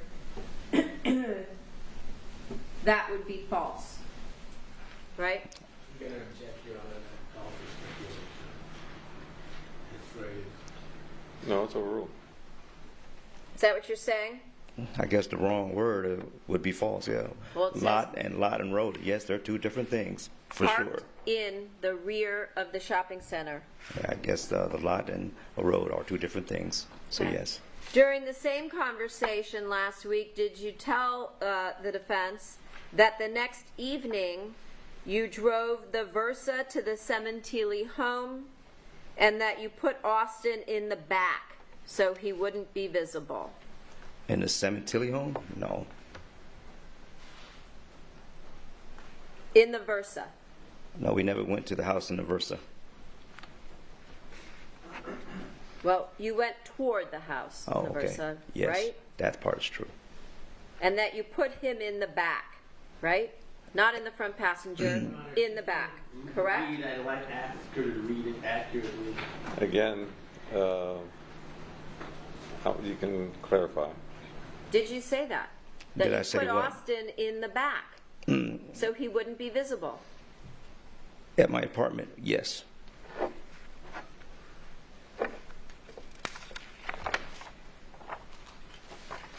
Did you also tell Mr. Levine and Monica's team last week that you previously lied to them to protect Austin? Yes. Would it be safe to say that you care about Monica more than you care about Austin? I care about both. Okay. The same? No, she's in a different relationship with me. She's a more important relationship, right? Just a different one. They're still the same. They're the same. I said that.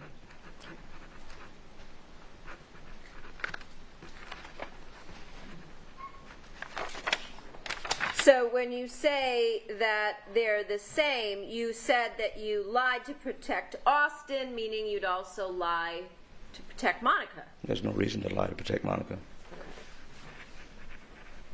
Other than the fact that you said on tape that you would lie to protect her. True. Right? Yes.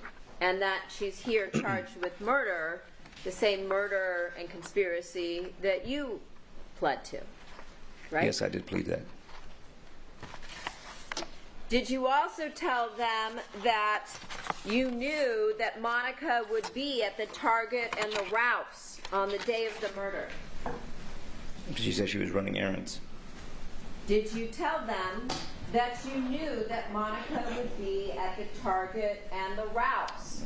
I think so. I think I And said this was it. in your statement that you gave last week, Yeah, I think so. okay?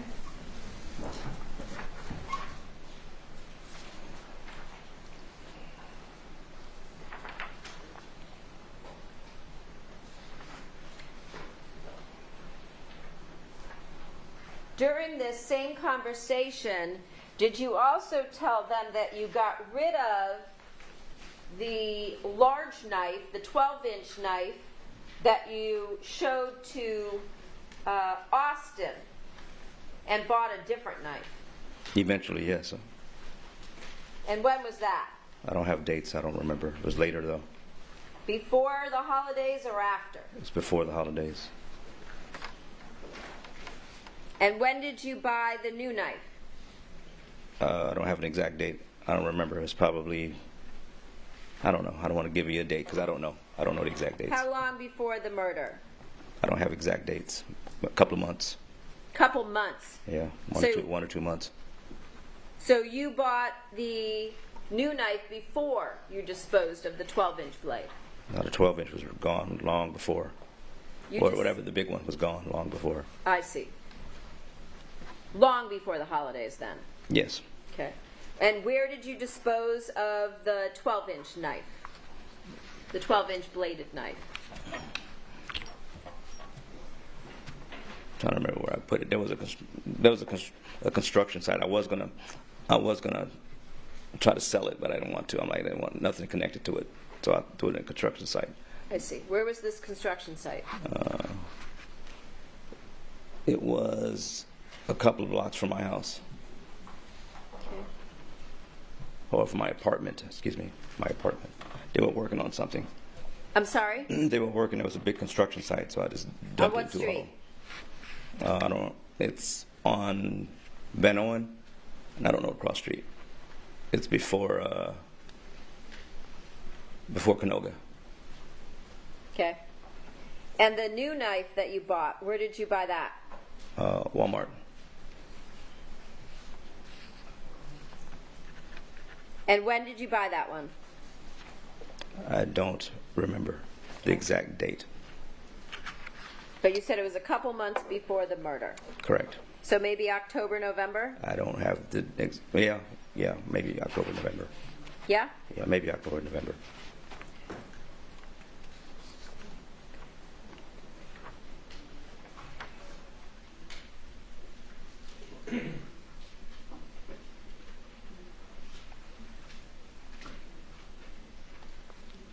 On the day of the murder, did you tell Mr. Levine and Company that you met up with Monica at the Target?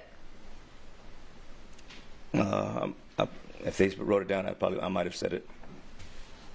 And is that also when you got to the Target that you purchased, you said certain items? I think you told us gloves. It was gloves and I think maybe some pants or something. Gloves and pants. I'm thinking it was pants too. It's been a long time, so I don't remember it all. Okay. And the gloves and the pants, that was to use in the murder? Yes, the gloves were for sure.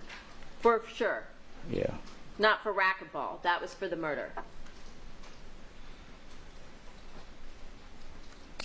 I think it was gloves and pants. Pants for sure. I'm trying to remember. Pants for sure. Pants for sure. Yeah, pants for sure. Okay. And the gloves, right? I'm thinking the I murder. did. I You think told I us bought about gloves. that. Yeah, I think I bought gloves too. And then did you go somewhere to change into the pants and the gloves? No. So where did you put those on? When I moved to that location I told you about earlier, where when I parked the car before we took off on foot. To hike the 2 miles to the house, right? Correct.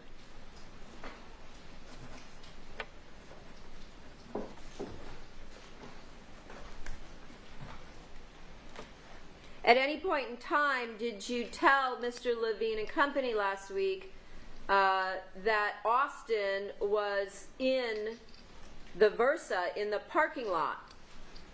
Yes, he was. And yes, I did say that to him. You did say that? Yes. Okay. If it wasn't anywhere in the report or the notes, is that because you never bothered to mention it to them? I don't know why it wasn't in there.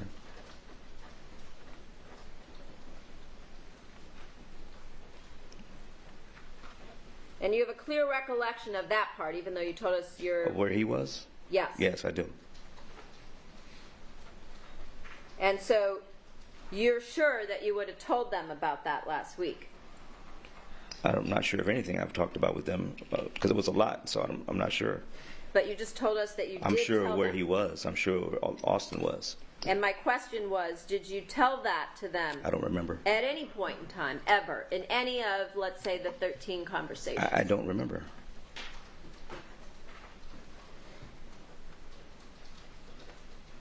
So a couple minutes ago when I asked, you initially said you did tell them, and you don't know why it wouldn't be in the notes or the report. Is your don't. answer different now that you might not have because you don't remember? I just don't remember. You might have never mentioned that Austin was in the car. I don't remember if I did or not. But I remember where he was. Okay.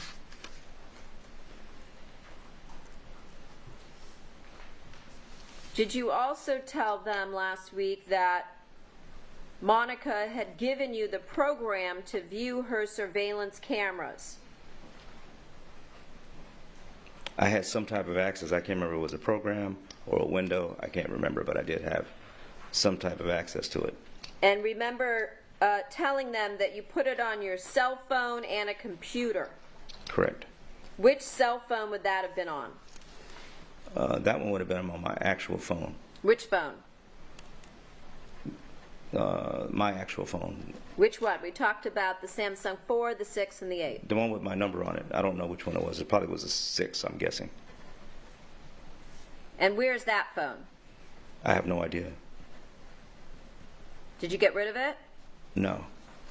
You didn't get rid of it. No.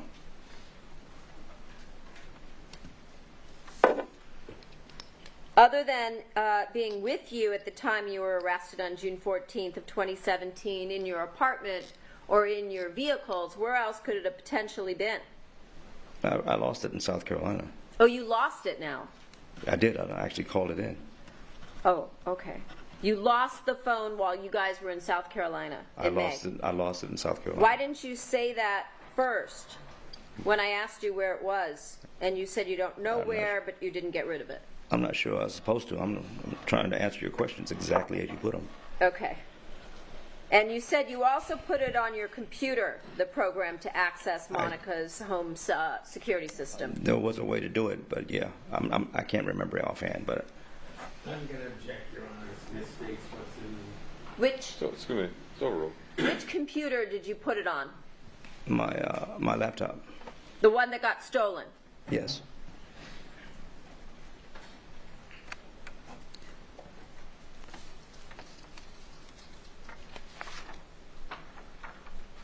Did you also tell them that you buried the knife that you used to kill Fabio Sementilli? Yes. Where did you bury the knife? Somewhere close to where the Versa was. Where we left to go on foot. Okay. And when did you do that? The same day. So you stopped as you were going back to the Versa when you said you were in a rush to bury the knife, Yes. correct? Yes. And then did you tell them that you took Austin back to the apartment? Yeah. I can't remember. Did you tell Chris to go back to the apartment? get Eventually, ready if he to could. leave. Yes, if he could. Okay. And then did you drive the Versa back to the apartment and pick him up on the way? I drove down the street and picked him up and went to the bowling alley. I see. And then did you drive him back to the apartment? No, You did not. no. He never returned to the apartment. So I thought you told us earlier that he was going back to the apartment because he had to grab his stuff. Exactly. But there was no need since I'm going. So you got it for him. Whatever was there, I picked it up for him, and I don't remember what it was. Do you remember yesterday we talked about Austin going back to the apartment, and I asked you if you had given him a key to the apartment to get in? I do remember that. And you said you must have? I wasn't sure, but either I must have or I told him to wait or something. I can't remember. So he might have gone back to the apartment. He never made it to the apartment. I see.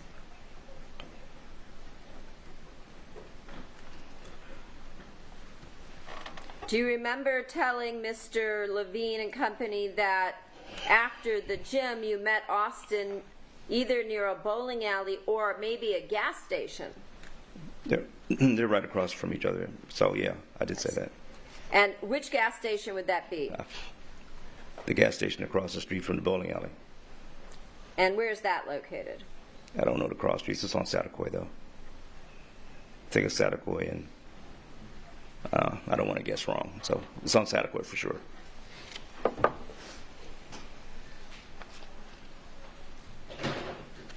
And again, during this interview, did you tell Mr. Levine and company that after taking Austin to the flyaway, you drove back to the Porsche? Eventually, yes. And after dumping the Porsche in the residential area, do you remember telling them last week that you went to the bus stop and took that back to the location of the Versa? That was a lot missing in between, but yes, I did wind up at the bus stop to get back to the Versa. Okay. There's a lot missing in between. Like I said, everything's paraphrased.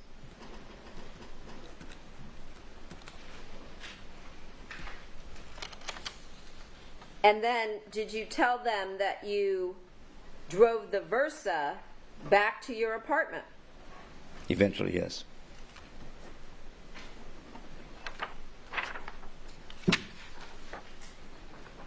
Did you also tell them that when Monica agreed to marry you, that that was good enough? There was a lot missing in this, but yeah. Well, I assumed you don't want to be here more days, right? True, So that. Very I'm true. just asking you. Yeah, but eventually it came to that statement somewhere, yes. You did? Okay.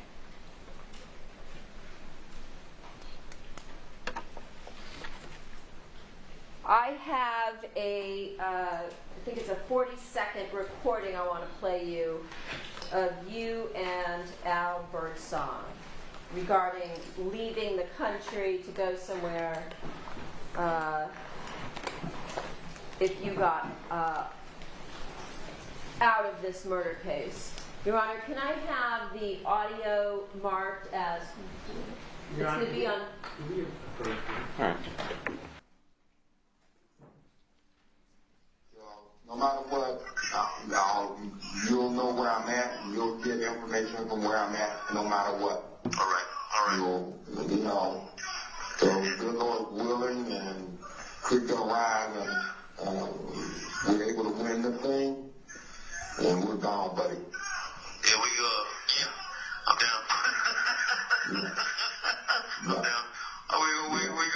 We go hold hands and get on that Winnebago. This call is being recorded. Drive on the left side of the road. Exactly. All right, man. Yeah. I will. Who's that we just heard? That's Al Birdsong. Okay. That would be you and Al Birdsong on this recorded call from jail, correct? Yes. Talking about, again, driving on the left side of the road out of the country, right? Talking about driving somewhere, yeah. Someone was driving somewhere. Left side of the road, right?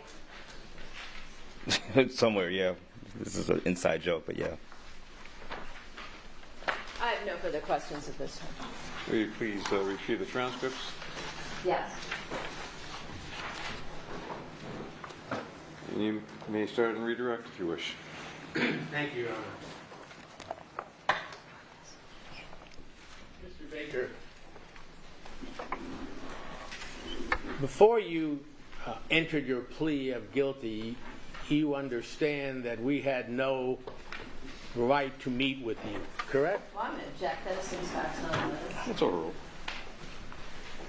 And as far as you know, did we ever make any attempt to meet with you while you were represented by Mr. Simran?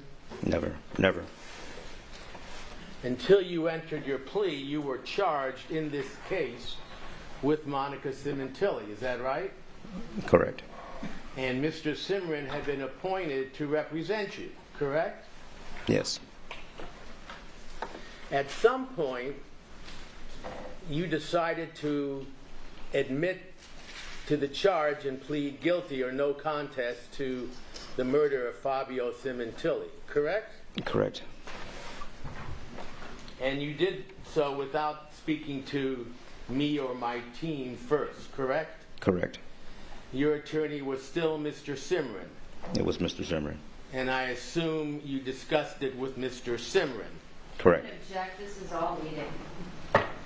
I'll allow this part. It's overruled. Where did you enter your plea of guilty or no contest? It was here at CCB. Before Judge Cohen Yes. and before Prosecutor Ms. Silverman, correct? Yes. Yes. At any time during that, well, first of all, you understood, or did you understand that the charge included what they call overt acts? You know what I mean by overt acts? I don't recall, no.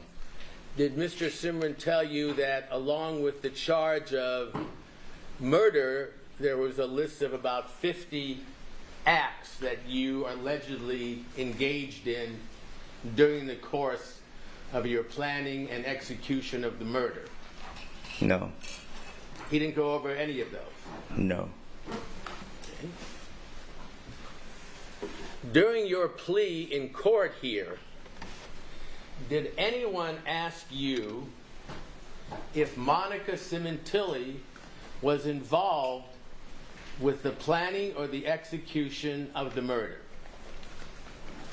We never got that far, no. Did Judge Cohen ask you before you entered your plea if Monica Sementilli planned and executed the murder with you? That did I recall. Did Ms. Silverman ask you before you entered your plea if Monica Sementilli engaged in any part or plan or carrying out of the murder? No. No. If you had been asked that question, what would you have said? Your Honor, I'm going to object. Can we approach? All right. Let me repeat the question. If you had been asked by the judge or the prosecutor as part of your plea if Monica Sementilli knew about or was part of the plan or execution of this murder, what would you have said?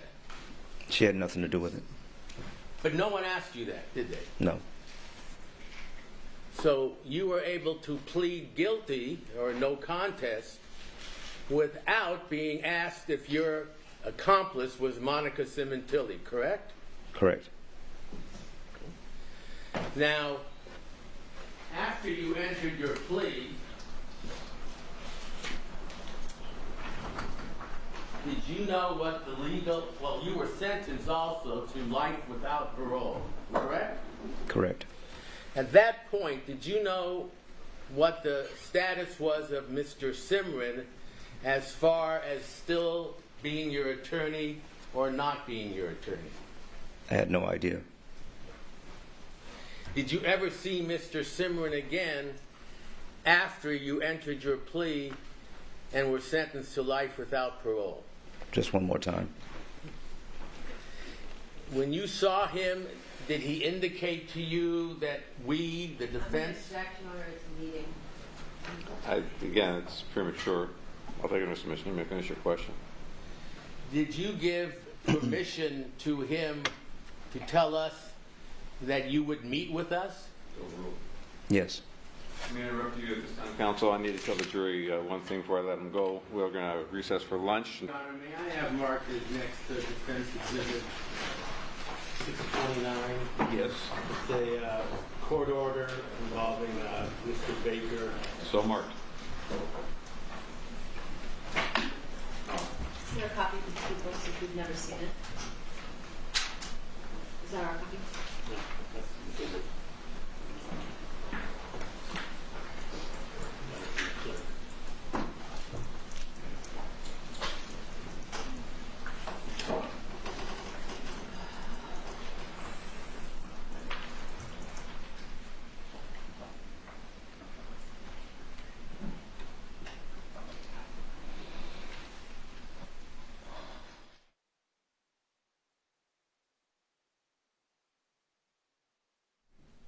Exhibit this, Your Honor. Mr. Baker, I'm putting up here, I don't know if it's anything you've seen before, but did you know that before Mr. Dawson and I saw you for the first time, we sought and obtained a court order allowing us to do so that was signed by Judge Cohen and by your attorney, Michael Simran. Did you know that? No, not at first. No. So I'm going to object, Your Honor, and ask that this be removed. I'll allow it. Foundation. It's an official court record with my name and a very bad signature. May I, Your Honor? Please. So when we came to see you, Mr. Baker, did we first tell you that we had permission from the court and your attorney to see you? Eventually, yes. And did we tell you you could have your attorney present anytime you wanted to? Yes, Did you agree to speak with us? I did. This was after you entered your plea and you were sentenced, is that right? Correct. By the way, did the prosecution ever come to talk with you or ask you any questions? Not that I know of, no. I never talked to them. Were you ever informed that they had requested an opportunity to speak with you like we had? I wasn't told, no. And I think you've answered this several times, but let me ask you again. What did we tell you about telling the truth when you interviewed with us? Just tell the truth. That's all you ever said. And it sounds like at times you did and at times you didn't. Is that correct? Correct. But did we always tell you you had to tell the truth? Correct. Let me ask you this. The first time we came to see you, did you give us that letter that's been marked as an exhibit in this case? I don't know which time I gave it to you, but I gave it to you early on. Right. And did you tell us that you wanted us to turn it over or give it to Monica? I did. Did you know what else we were going to do with it? What is it? That we call for speculation, Sustained. pursuits, facts, and evidence. Did we tell you what we were going to do with it other than give it to Monica? Motion calls for hearsay. Overruled. After I gave it to you, you said you would have to turn it over to the prosecution. Okay. And what about all the notes and reports that we prepared when we interviewed you? Let me just ask you briefly. Every time I came to see you, was Mr. Dawson present? Yes. And every time we came to see you, did you see him taking notes? Yes. Were you aware that everything we prepared regarding those interviews, including the notes and reports that Ms. Silverman was reading from, would be turned over to the prosecution? You told me early on, yes, it would be. Now, it's been 8 years since you were arrested in this case, is that right? Roughly, almost 8 years, yeah. And it's been 6 years since you've spoken to Monica Sementilli, is that right? Yes. Been a long time. You knew she did not want to speak with you after that, correct? Correct.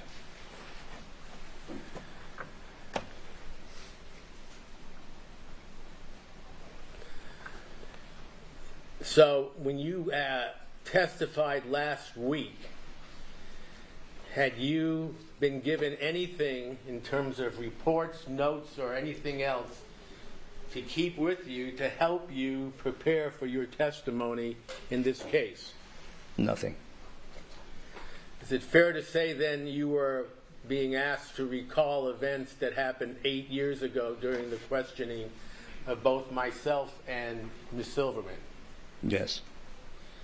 Did myself or Mr. Dawson or anyone else on the team ever tell you what to say? Never. Ever require you what to say other than to tell the truth? Never. Just the truth is all you've been asking for. Ever give you a script or an outline or anything to prepare you? No. Have you had an attorney representing you during the course of your testimony here like Mr. Austin had? No.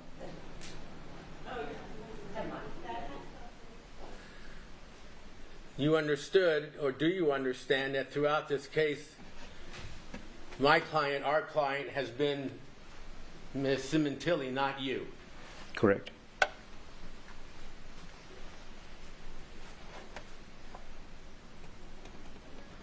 Thank you, Your Honor. I have nothing further. Hold on. Oh, I do.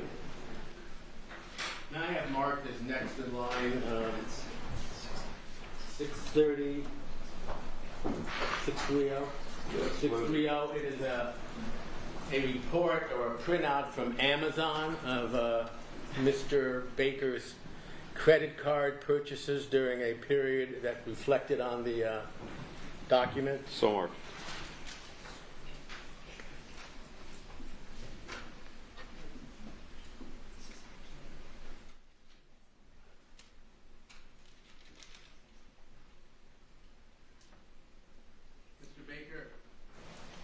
I'm going to put that up on the screen for you to see in a moment. I'd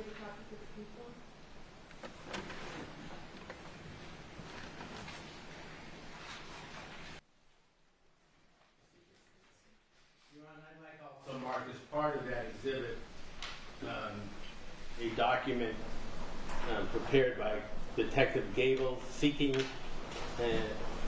the item from Amazon and being provided it by Amazon. That'll be part of 630.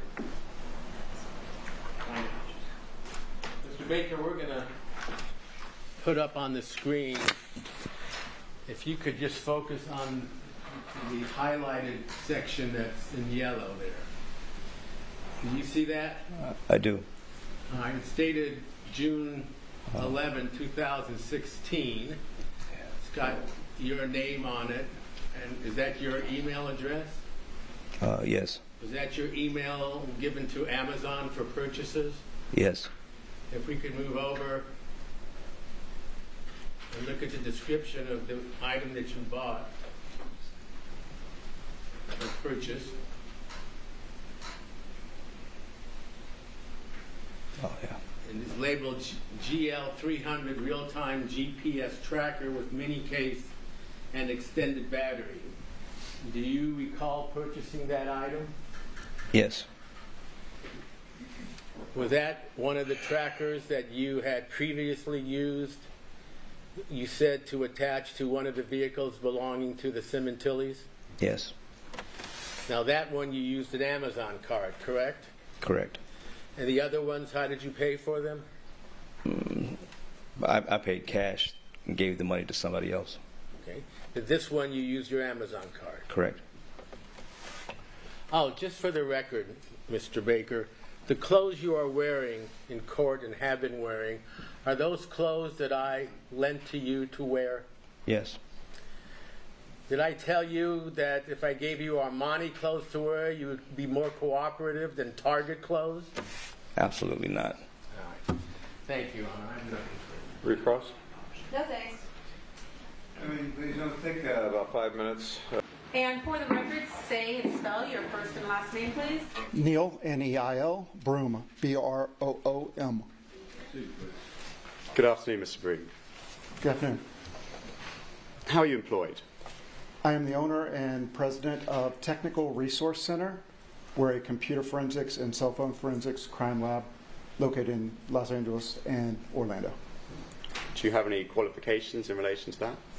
Yes, sir. I have a bachelor's degree in computer forensics and digital investigations. I have a master's of science degree in digital forensics lab management. I have multiple certifications, including computer forensics examiner, Cellbrite certified mobile examiner, meaning I can do cell phones, and certified fraud examiner. I'm so sorry, certified. Fraud. Mr. Broom, how were you previously employed? I was a law enforcement officer in Gainesville, Florida, as well as a evidence technician, or what most people commonly call CSI. Have you conducted any training or teaching in the field of computer forensics? I have. I've trained over 3,000 people at the CIA, NSA, FBI, all the branches of military, government, law enforcement, in how to do computer forensics and information security, firewalls, routers, things like that, protecting networks. Do you have any books or published materials in relation to the same subject matter? I do. I wrote a book co-authored titled Computer Forensics Jumpstart, and it was used as a forensics primer at a couple colleges. Do you have any professional appointments? I do. I'm on the Los Angeles County Superior Court panel of expert witnesses in the fields of computer forensics, cell phone forensics, and geolocation mapping analysis. Have you testified as an expert witness before? I have, in both federal courts and multiple state courts. You mentioned you were a Cellbrite certified mobile examiner. Have you analyzed the Cellbrite data extraction for Monica Sementilli's iPhone 7? Yes, sir. Has there been more than one Cellbrite data extraction of this iPhone? Yes, sir. Do you know the years of those different Cellbrite data extractions? Yes, sir. A 2023 and a 2025 extraction. Can you explain briefly what a data extraction is in relation to these different years? Certainly. We have in the forensics field tools that you can, basically a computer that you plug a phone into. You then make a forensics image of the phone.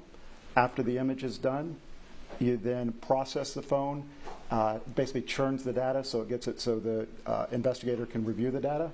And then when you're done reviewing the data, you can produce a report, and that report is typically called a Cellbrite reader report, and that allows us to give the report to attorneys or detectives to review what forensics work we've done, the answers to the forensics work we've done. Is it right that one of these was done in 2023 and one was done in 2025? Correct. But it's the same underlying phone data? It's the same underlying phone data, and I actually validated that the specific information that I'm here to talk about did not change. It's exactly the same as it was both years. Were these extractions done by you or someone else? It was done by law enforcement. The only investigation I did is on information that was provided to me by the government. Once there's been an extraction, do you use tools to analyze the data? Yes, sir. In this case, in most cases, Cellbrite is the first tool that I use to do cell phone examinations. And then I typically validate the findings I have with another tool that's known as Axiom, A-X-I-O-M, from Magnet Forensics. All right. Mr. Broom, I want to show you People's Exhibit 260, putting that on the overhead for you.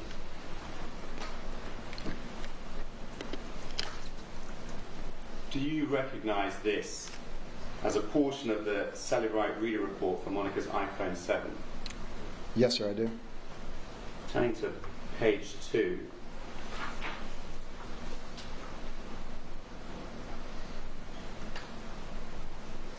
Do you see this highlighted entry in blue, web history? Yes, sir. Did you undertake your own analysis of these entries? Yes, sir. And which data extraction did this come from? This is from the 2025 data extraction.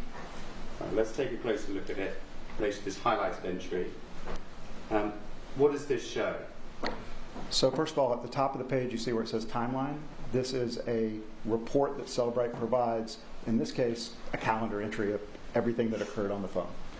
And the highlighted line, what we see is one artifact, one piece of data that's known as web history. We all know that as our browser history. And in this case, I can tell by looking over at the right that this is a Safari web browser on the iPhone. And we see an entry for January 22nd, Sorry, when you say on the right, is it this panel you're referring to so the jury can follow along? Correct. In the right above where your pen is, it says the word Safari. Just to your right, under source file, a little bit more to your right, it says library and then Safari. Right. All right. Okay. And sorry, please continue. Again, January 22nd, 2017 at 5:12 and 51 seconds p.m. And that has a description that says foe near me dash Google search. And what that indicates to me was somebody conducted a Google search on an iPhone for foe near me. And then underneath, there's a URL. Just briefly, what is a URL? URL stands for Uniform Resource Locator. It's basically what you type into the web browser when you type in www, and then followed by whatever website you want to go to. So for this 2025 data extraction, it gives a URL for Lifestyle Lounge. Is that what you see here? That's correct. The M in front of it means it's a mobile website, and then lifestylelounge.com is the name of the website that this entry says it's pointed to. On the left here, we have a red X. What does that signify? The red X signifies that this data has been deleted. In other words, the browser history has been cleared, and it's no longer active data on the phone. You couldn't view this data on the phone anymore. Only a forensics investigator can look at it.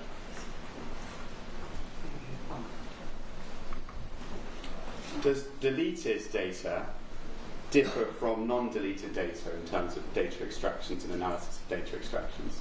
It does. If we have deleted data, the forensics investigator needs to pay particular attention to that type of data because of the way the cell phone tools, I'll use the word resurrect or recreate that data, because remember I just said the data doesn't exist on the phone anymore for the user to see. It's not in a perfect format on the phone anymore. Instead, the analogy that I always use in my training classes is, let's say you had a report sitting on your desk, and multiple page report. You go to lunch, you come back, and the report's gone, and you realize the trash can under your desk is literally right under where the report is. You go find the janitor and you say, did you take out the trash? He's like, yeah. He's like, did you remember seeing a big old report on the top? He's like, yes, sir. Then you run downstairs to the dumpster, and you crawl in the dumpster and pull your big old report out. When you pull that report out, you could have a couple possibilities. All the pages could be perfect in straight order, no copy stains, everything's perfect. That would be sort of what we would find when we found a live file on a phone. On the other hand, you could have pages that were correct order, not messed up. You could have pages that were completely messing. You could have pages that were garbled up, copy stains, things like that. And I'm going to push the analogy just a little bit for this last example, but it's necessary for explaining electronic information. You could have one page that was data at the top, or information at the top, and the bottom of that same page be from a different page. So in other words, it combined two pages together. It looks like one page, but it's really the top of one page and the bottom of another one. That's what we get when we are resurrecting files, and specifically we use the term data carving. We carve the files out of where they were stored at on the device.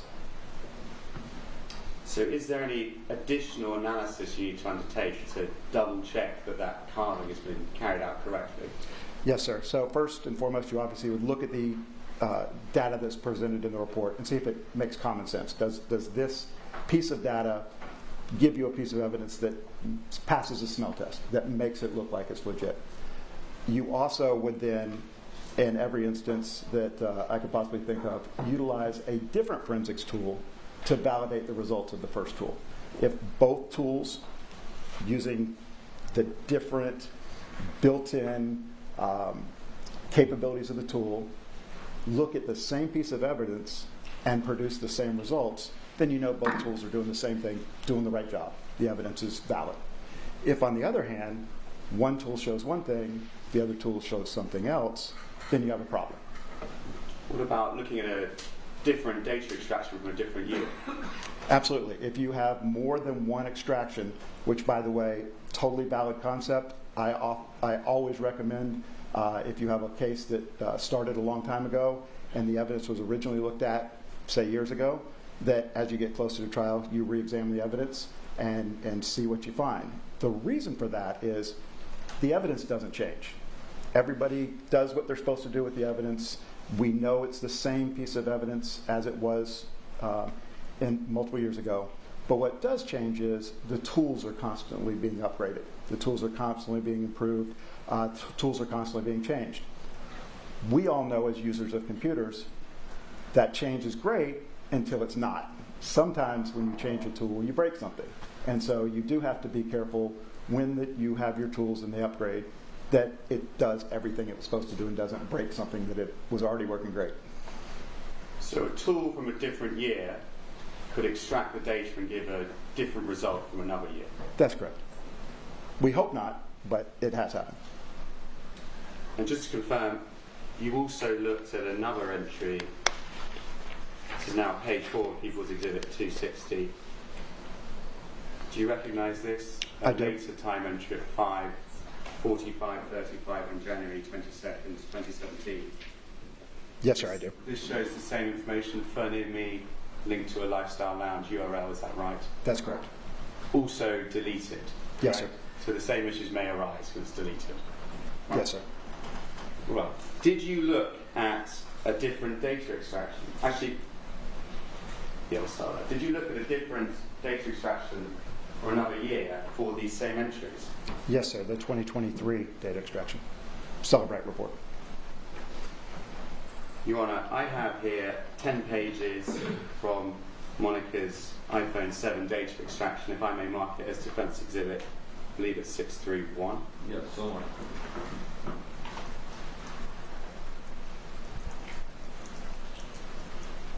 Showing you page 1 of defence exhibit 631. Do you recognise this as the 2023 data extraction for Monica's iPhone 7? Yes, sir. And it's looking at the same time entry, is that right? That's correct. In this particular entry, we're no longer looking at the timeline, the calendar function. Instead, we're looking at the Safari web history. So it's just a subset of what was on the calendar before. Again, it's the same entry for 5:12 and 51 seconds. Has a title of Faux Near Me - Google search. That means a Google search was done for the words faux near me. And then it has URL, but this time the URL points to a Google search with the results faux near me. In other words, the Google page came up with the results of a search faux near me. In the previous examples we looked at, the search for faux near me came up with the results of Lifestyle Lounge. You talked about doing a smell test, sort of using common sense. What did that tell you looking at these two different data entries? If you do a Google search, you would expect the results that pop up to be the results of that search. Doing a Google search for faux near me and having the results pop up for Lifestyle Lounge just doesn't make sense. So we have a 2023 extraction that says faux near me Google search linked to a Google URL. We have a 2025 extraction saying faux near me Google search but linked to a Lifestyle Lounge URL. So they're at odds, aren't they? Yes, sir. Why could that be? How could that be from your understanding of the data? As I stated before, the tools change over time. The evidence stays the same. So I would put the blame on the tool being different than it was back in 2023. And correct me if I'm wrong, is it essentially, it's in the way that a new tool resurrects or extracts this data, it might link together data differently than a previous tool? That's correct. Did you notice any other, sorry actually, before I move on, page 2 of Defence Exhibit 630, this is then the corresponding entry at 5:45:35, January 22nd, 2017. This is also showing faux near me Google search, and this is also showing a Google URL, not a Lifestyle Lounge URL, correct? That's correct. I think you're referring to 631, counsel? I'm so sorry, 631. That's correct. Correct. Did you notice any other issues in the data like this from reviewing the 2025 extraction? I did. And do you recognize this as a page from the 2025 extraction of Monica's iPhone 7? Yes, sir. Did you notice any issues, similar issues in the data from reviewing this? Yes, if you look at the bottom line on the left, you see a search for Google Maps. This time the search was for EZGTR, and the resulting URL is a URL for Google Maps FO plus CA, meaning California. So a Google Maps search for something specifically called EZGTR gave a result of FO plus California. That doesn't pass the smell test. However, if you look at the URL directly above that line, you'll see Google Maps places EZGTR. So in other words, the URL for the line above is the correct answer to the Google Maps search for EZGTR. So this is another glitch that was in the Celebrate Reader report. Is another way to put it, in resurrecting the data for these entries, it's mixed up. Correct. These two pieces. Correct. And this is for the 2025 extraction. That's correct. Now, did you analyze the 2025 extraction with any other software? I did. Any other tools? I did. As I mentioned earlier, I also used Magnet Forensics Axiom program. Showing you page 4, Defense Exhibit 631. Is this the Axiom tool, looking at the same data set? It is. And did you look for these entries at these specific times? I did. And what did you find? I could not find an entry for 512, and as we'll see on the next page, 545. There were no entries from Axiom for the same two entries that have been in question. So just to be absolutely clear, we see entries at 446.48, 513.06, but not one where you'd expect to see the in-between time. Correct, at 512. And the same here, this is now page 5 of Defence Civic 631. There's an entry at 518.58, an entry at 546.32, but no entry in between. Correct, no entry at 545. What does that tell you? That a second tool did not produce the same results as Celebrate did. What does that tell you about the entry Google search for near me linked to Lifestyle Lounge? That you should not trust that entry. It's a glitch. It's not a true and factual, validated finding. Right, showing you page 6 of Defence Exhibit 631. What is this? So when we, as a forensics investigator, look at the evidence, we don't just look at the reports that I've been showing you previous.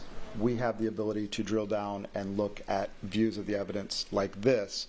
What this is a hexadecimal representation of the data that was stored on the phone. And if you look on the right side of the page, you can make out the English language words, www.google.com, search, the Q stands for the word query, and then it's a query for faux plus near plus me. So in other words, that Celebrate report we looked at before that showed a Google search with the answer being faux near me, this is what it actually looks like on the phone when the forensics investigator looks at the data. This is the underlying data, is that a fair way to say it? Correct. It's the underlying data that makes a Celebrate reader report. And that is then interpreted by the reader for the 2025 extraction. That's correct. Which is given to attorneys or lawyers, attorneys or detectives to review. Right. So from your analysis of the data, the entry for near me Google search linked to a URL Lifestyle Lounge, should that be relied upon? No, it should not. From your analysis of the data, is there any reliable data you found that shows a link between for near me Google search and Lifestyle Lounge on January 22nd, 2017? No. Just one quick last point. We talked about how these entries were deleted. Is that right? Yes, sir. From your analysis of the data, was there other web history that was deleted on Monica's iPhone 7? Yes, there was. Were there specific web history entries that were deleted, or more than that at all? What was your analysis? More than that. Actually, the only web history that remained on the phone was for June 14th, 2017. All of the previous data history had been cleared. That's the term that Apple uses. You can go into your browser history, hit a button that says clear browser history, and now the browser history is gone off of the phone. After you do that, the only data that remains is any new data that's added after that. So the phone was cleared sometime between or near June 14th, 2017. All the data prior to that was deleted. So it wasn't a selective, only one thing was deleted. Everything was deleted. We can see that here on the web history. This is page 7 of Defense Exhibit 631. Do you see this? Do you recognize this as the web history from Monica's iPhone 7? I do. And one thing to point out is right next to the word web history, it says 9679. That's how many different rows of entries there had been. And all but, I believe it was 17, were deleted. So all the data was deleted except the one date of June 14th, 2017. And this red yes under deleted here means this entry was deleted, correct? That's correct.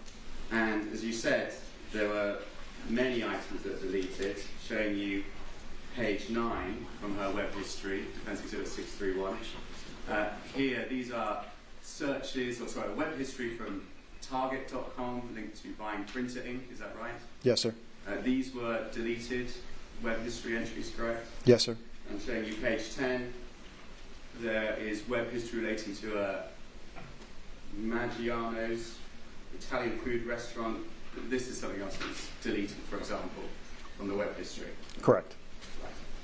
I have no further questions, Ron. You may cross.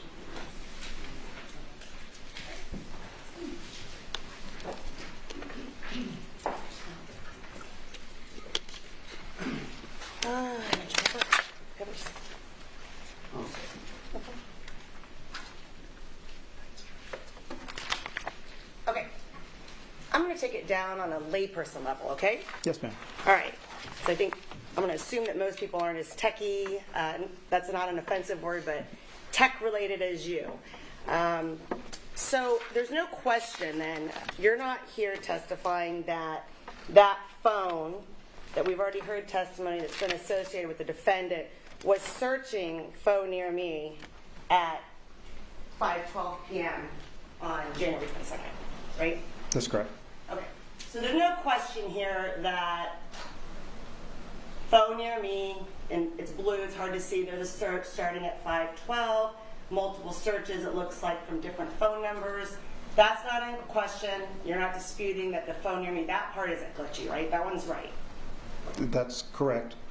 I do have to give one slight clarification. Go ahead. The user of the phone did not do the Google search. The Google search was sent to that phone via text message. Okay. Right, we've heard evidence of that. So that came to the phone number then that we've already attributed to the defendant from a search from her husband. So we've already been through that. Now, the question is, you said that you analyzed, well, Celebrate, let's just start with Celebrate. Just as a refresher, Celebrate then is a company basically that allows for law enforcement and various government agencies to extract data from a phone, right? Yes, ma'am. And then when you get that data, you plug it into a machine. I'm being very simple here. Data comes out, but a normal person that doesn't understand it can't read it. It's like ones and zeros and things like that, right? Correct, and that's sort of the highlighted yellow screen I showed with the hexadecimal view. That's what we can see forensically. So that's where you come into play, is that you are skilled in analyzing that data and putting it into a readable format. Yes, ma'am. Is that fair? And with that, then you testify. Do you use Celebrate Reader? The program that's used to analyze the data is actually called Celebrate Physical Analyzer. Mm-hmm. You then determine what information is important to your investigation. You highlight, bookmark those pieces of information, and then you generate a report of just the important information, and that report is then sent to Celebrate Reader, and I can send the Celebrate Reader data and application as a package to an attorney or to a detective to then be able to open up and review the data without having to have the full version of the tool that I pay for. The Cellbrite Reader is a free version Cellbrite gives so that we can pass it to the end user, being the attorneys or the detectives. So by the time the detectives or the attorneys get it, then it's in normal form, like what we see, what we've been presenting in court, where we can see a search, it says phone near me, that makes sense now. Yes, Is ma'am. that kind of fair? All right. So when you talked about you are able then to search for what's important to the investigator, that means you can put in certain parameters for what you're looking for necessarily and kind of tailor the data specifically to what you're looking for. That's correct. That's what Okay. the forensics person in the forensics lab does. As anybody knows, there's literally millions of items of data on a device, and that you can't keep track of that forever. You have to figure out what's important to your case and highlight just those pieces of information and then provide that to the attorneys or the detective. Okay. So you're saying then, your testimony and why you're here to testify is that when you ran it in 2020, well, you didn't run it, you ran it recently. Correct. You analyzed it recently, I should say. Is that correct? That's correct. So you used what you said physical analyzer, which means the tool that makes it make sense, makes it in a readable format. Yes, ma'am. So you did it in 2023, and in 2023, the 2023 phone dump, right? And you didn't see a link from Phone Near Me you didn't see this, where it's linked to Lifestyle Lounge in your 2023 run. I need to slightly correct one thing you Go said. ahead. I didn't do it until this week actually. But the extraction was an extraction the government made in 2023, did not contain the link to Lifestyle Lounge. The extraction the government did for 2025 did contain the Lifestyle Lounge entry. Okay.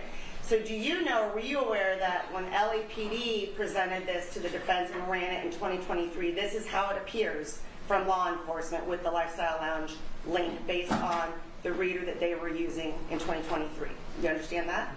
No, ma'am, I do not. The Okay. data that I was provided for 2023 did not say Lifestyle Lounge. It said the Google search answer. Right, but you used your own reader to run it, right? No, ma'am, I used the reader that, I said that you have Cellbrite Reader, that you have the data and the application.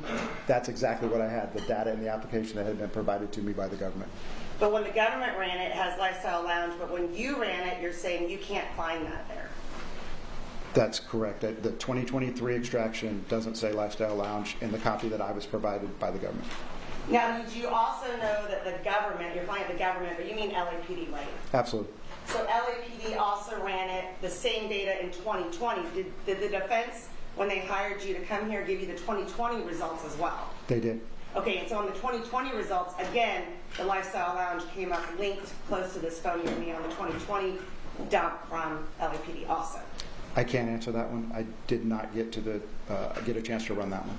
Okay, so you didn't, they gave it to you, but you didn't look at 2020 to see if anything was consistent. Correct, because I'd already found an inconsistency between 23 and 25.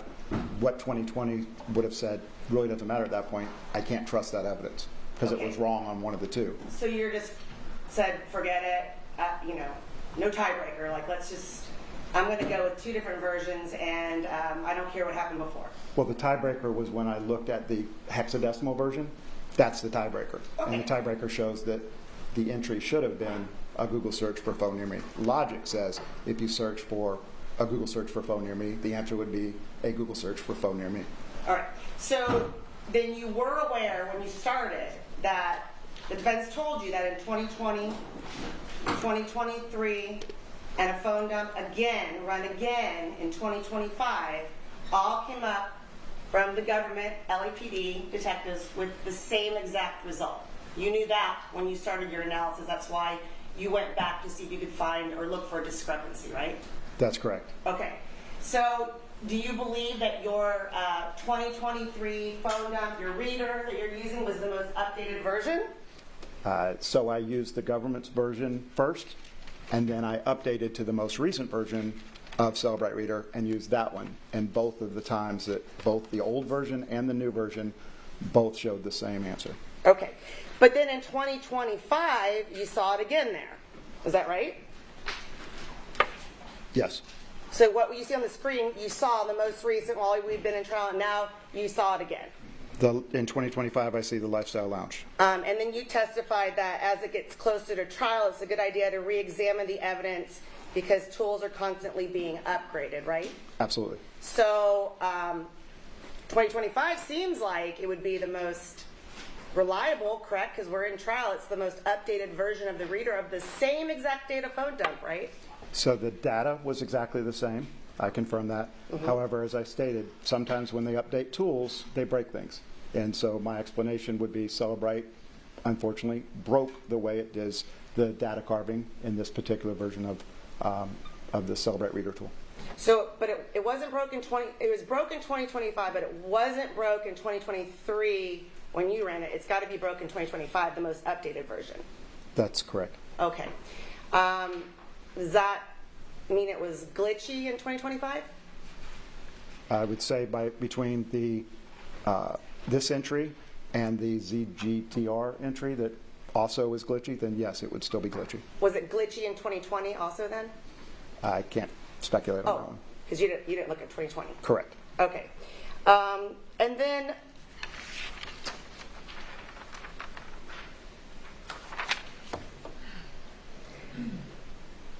the Lifestyle Lounge then, when you look at that URL though, you can see that it's directly in line with Phone Near Me. It's a Google search. The web history is directly in line with Lifestyle Lounge. If you read across the line, it says member ID. There's a number. Then it says chat ID. So it appears to be that URL would be a direct way to log right into a website, right? Because there's a member ID and a chat ID, something of that nature, right? Yes, the URL that is listed here would be exactly what you just said. However, I can't tie that URL to the date 1/22/2017 at 5:12. But you can't not tie it either, right? Yes, I can not tie it. So you're not here to say that it's not possible that that Phone Near Me search was somehow linked to Lifestyle Lounge. You're not here to say that with definity, right? On what date? Well, the only date that's up there, 1/22. Yes, I can definitively say at 5:12 on 1/22 there was not an entry for Lifestyle Lounge. And we're looking at the 2025 dump. Are you still basing this on your glitchiness from 2023? I'm basing this on the 2025 hexadecimal view of the data that I used. I don't think anyone knows what that means. The page that was up that had the highlighting and all the numbers and letters, that was the hexadecimal view. The detail that the forensics investigator gets to look at. Okay. I don't think anyone knows what that means. But so we're at Phone Near Me, and then we get to Lifestyle Lounge. It's all linked right here in line. But your opinion is that there's no way those two are related, even though we're looking right at them on the screen on a printout from Celebrite Extraction, right? If you do a Google search for Phone Near Me, the answer is not Lifestyle Lounge. Okay. The answer for Phone Near Me in a Google search would be Phone Near Me results. All right. But for sure there was a search for Phone Near Me. Done by the victim, yes. And by the way, when were you hired on this case? In 2023, but I was only brought back up to speed last Thursday. And did you get paid for being here? Yes, ma'am. How much did you get paid? I've been paid a $5,000 retainer so far. Thank you. Anything further, Mr. Jones? Well, wait a minute, one question. You said so far. What does that mean, so far? I haven't billed for my time in the last week. So $5,000 plus coming to court today to testify. Is that fair? Plus my investigative time last weekend. And I understand it's a business, so I'm not trying to insult you on that. And then so you have your time that you consulted, so $5,000 plus time consulting, plus your time to come to court today to testify that Phone Near Me could not possibly be linked to Lifestyle Lounge. Yes, ma'am. Okay, thank you. Mr. Jones? Just very briefly, Your Honor. We're all looking at this same page, aren't we? What is written on this piece of paper on this page, as everyone can see, is Phone Near Me, URL, Lifestyle Lounge, right? Yes, sir. What's written on this page could be completely wrong from your analysis, right? In my opinion, it is completely wrong. And you've looked at the underlying data, which is the hexadecimal data, correct? Correct. And what did that tell you this entry should be? Again, a Google search for Phone Near Me should give a URL result of Google Phone Near Me. And that is exactly what is shown in the 2023 extraction report. Yes? Correct.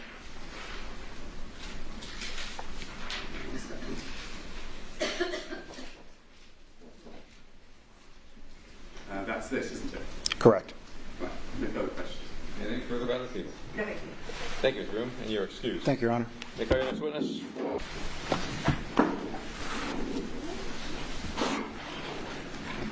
And for the record, say and spell your first and last name, please. Ian, I-A-N, Malatesta, M-A-L-A-T-E-S-T-A. Thank you, Your Honor. Mr. Malatesta, what is your occupation? I'm an attorney, licensed to practice law in California since 1977. And do you have a specialty? Family law. Can you give us a little background of your experience in this area of the law? Well, after law school, I practiced with two prominent law firms, Grayson, Gross, Friedman, and Phillips in Westwood, and then Eisfelder and Eliezer in also in Westwood. And I've been on my own as a sole practitioner since 1989. Are you currently practicing or retired or in between? Actually, I'm in between. I'm a mediator. And when did you retire from your active practice? May of 2023. And do you have any specific experience or background in the area of family law, community property, specifically divorce cases? Well, I've handled over 1,000 divorce cases myself. I've represented different people, actors on Melrose Place and Cheers. I represented myself, the executive producer of Law and Order, the executive producer of Everybody Loves Raymond. I represented... Did you represent any normal people? Well, 98% were working people. That's how I built my practice. And how many of these cases through the years involved divorce? All divorce or just prenuptials or paternity. But all family law related issues. Spousal support, child support, paternity. You name it in family law, I've tried it.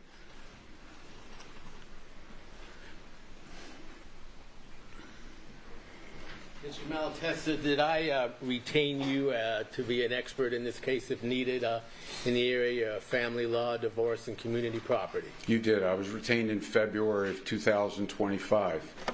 And are you being paid for your testimony and research and investigation today? I am. What is your fee? I mean, what have we paid you? I was paid a retainer of $7,500, and I'm billing at my rate, which has been the same rate for 20 years, which is $550 an hour. How much time would you estimate that you've put in so far in investigating the facts of this case as it relates to divorce and community property? I estimate that the retainer will cover... I was here on February 10th to hear the testimony of Ms. Ebersbacher. I was here to hear all of that and today, and I prepared a report regarding her testimony, and I estimate that the retainer will cover all of that. I've been on call for a while, and I'm not going to worry about that. When you and the court need me, I'll be available, and I'm here today to testify. You understand it's hard to predict how long a witness may take. Yeah. Okay. Hopefully yours will not be 3.5 days. Yeah. Okay. Did well, if you were here for the testimony of Ms. Ebersbacher, did you observe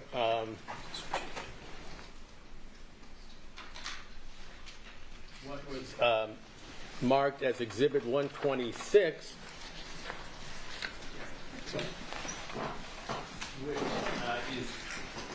which is labeled Death versus Divorce at the top under Sementilli? Do you see that? Yes, I have that. I reviewed that. Okay, and it's right on the screen to your right, I believe, if that's the same report, is it? Yes. All right. And did you hear Ms. Ebersbacher testify regarding the issue of alimony as it might apply to the question of divorce versus death in this case? I did hear her testimony. All right. And on this chart, which has been displayed, did you see a section that dealt with the issue of alimony? No, I did not. And you understand that this chart is supposed to have indicated or documented certain amounts that Ms. Sementilli would receive upon the death of her husband versus the divorce of her husband. You see that? Yes, that was what she was, I think, trying to do. Okay. But spousal support was left out, which is the major issue in a 20-some-year marriage, which I was told the Sementillis had. So I was going to ask you then, you heard her then opine on the issue of alimony, but indicated it was not on the chart, correct? Correct, I heard that. All right, and in your opinion, would that be a major factor in determining whether or not financially it was more beneficial for Monica Sementilli's husband to be deceased or to be the subject of a divorce? Yeah, in my opinion, it would have been the main issue. It would have been $1 million issue if I was representing the family, either one of them. Can you explain then, based on the hypothetical of the deceased having been involved with the defendant in a 20-year marriage with a salary between $200,000 and $300,000, can you opine on what the potential alimony would have been had there been a divorce proceeding? Sure. I mean, that's as a family law attorney, I've handled spousal support, basically every case. But I believe Ms. Ebersbacher said that Mr. Sementilli was making approximately $280,000, which was the number I used, and that Mrs. was earning somewhere between $10,000 and $20,000. So in family law, that would have been the single most important issue to deal with. Why? Because it's a long-term marriage under Family Code 4320, and a woman in her position would have been entitled to basically 1/3 of his income based on the length of the marriage and the other factors, lifestyle, do they have minor children, separate property, any other factors. So it's like 10 factors, and I value that as $1 million issue. I basically, in my mind, if I was representing either one of them, you represent a husband, you try to buy out spousal support, or what does that mean? Well, buy out. Some people in marriages are worth marriages of duration of, like, let's say they were married, just use this, 8 years. And she would be entitled to basically 4 years of marriage and 8, because lengthy marriage under the code is defined as any marriage over 10 years. This is way above that. This is 20-some years. All right. So in an 8-year marriage, okay. Let me finish. In an 8-year marriage, she would be entitled to 4 years. So you can calculate what that 4 years is worth. Okay? So when you represent a husband, you can buy out that. You can a lump payment? A lump payment, or you can trade assets. And that's really important, because if you trade it, then you don't have to worry about going back to court on modifications, court time, and lawyers, etc. No? Okay. So in a long-term marriage, I valued that her support would have been minimal, let's say 10 years at $7,500 a month, which is $90,000 a year, times 10 years is $900,000. Now comes the major issue of tax on that, which Ms. Ebersbacher didn't discuss at all. But explain to us then what the tax situation was, for lack of a better term, in 2017. Taxable to the recipient, deductible by the payor, meaning Mr. Sementilli gets to deduct all the spousal support on his tax return should they separate in a divorce. Should they get divorced or just separate? So it's going to cost him less in net funds. Correct. What about the benefit to her financially? She has to pay tax on all the money on spousal support, but she wasn't making that, which is what we found over the years. And you know, it's wonderful now because you see, you know, I have, you know, represent an executive at Disney who's. What happened with President Trump in his first term is they changed the law that had been in existence for 75 years, and now, as we sit here today, the payor, in this case, who would have been Mr. Sementilli, he can't deduct it anymore. And what about the recipient? She gets it tax-free, which is much harder to make a deal. Okay. Because there's no taxes involved. But let's now go back to the year of 2017, which this chart was based on, right? Which was the year that Mr. Sementilli was murdered. How would the alimony have affected the figures in this chart? Well, you can add $1 million to this chart. On what column? She didn't have a column for it. There's not one column for it. Well, is there a divorce column and a death column at the top? She had a difference of $1.5 million, death greater than divorce. And if you would have added the amount that you're indicating that Ms. Sementilli would have been entitled to in alimony, how would that have affected that chart? I would have deducted $1 million from that number before I analyzed all her other assets, which, you know, like the stock options is completely wrong. But okay. But I would have deducted $1 million. Which would have can I explain further why? Sure. It's my professional experience that in a long-term marriage of 20 years, that she could have gotten support.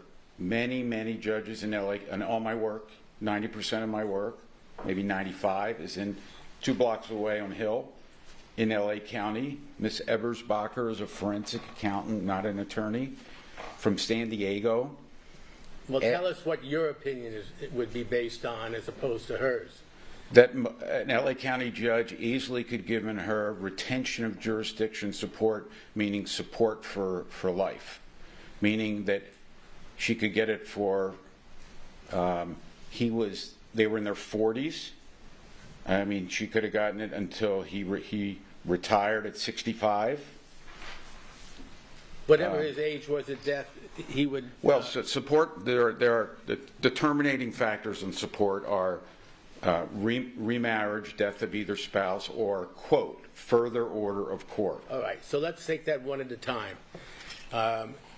If you are divorced and your alimony is awarded, you talked about $7,500 a month.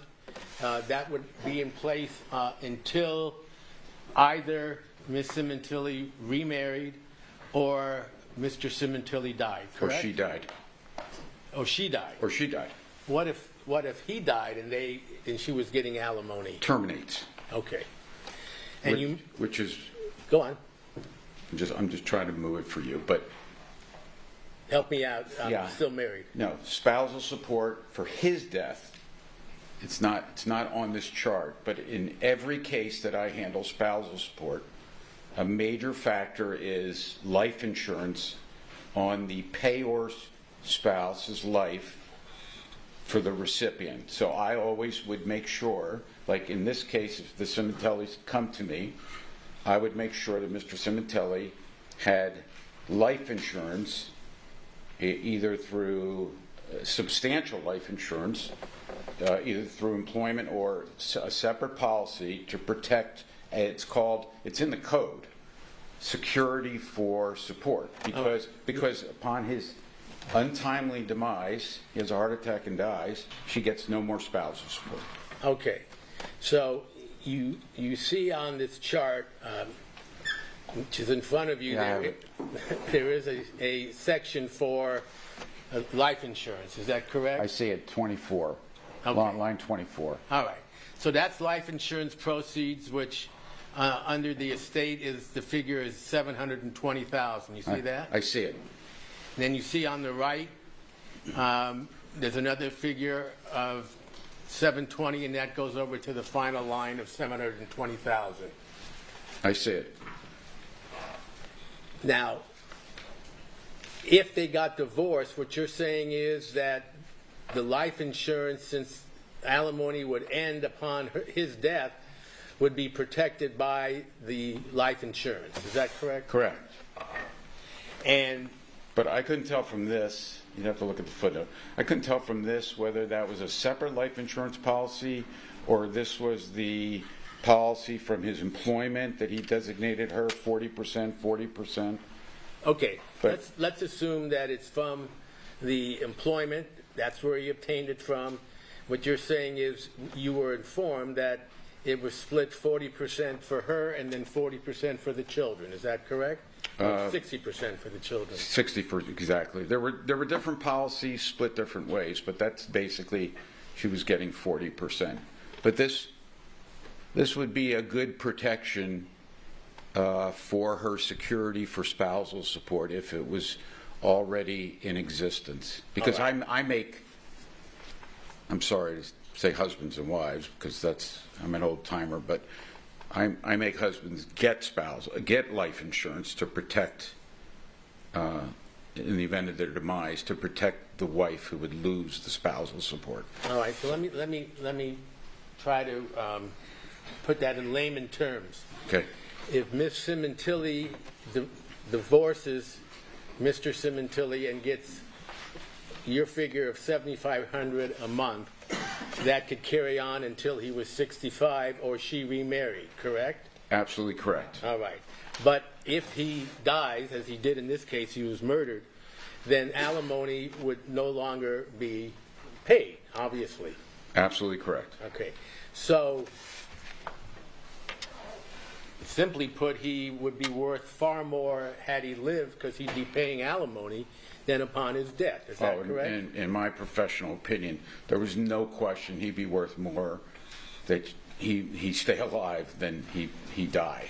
Plus, if he lived and there was a divorce, she not only would get alimony, but upon his death, the life insurance would still apply. Is that correct? She would get life insurance for security for the yes, that is correct.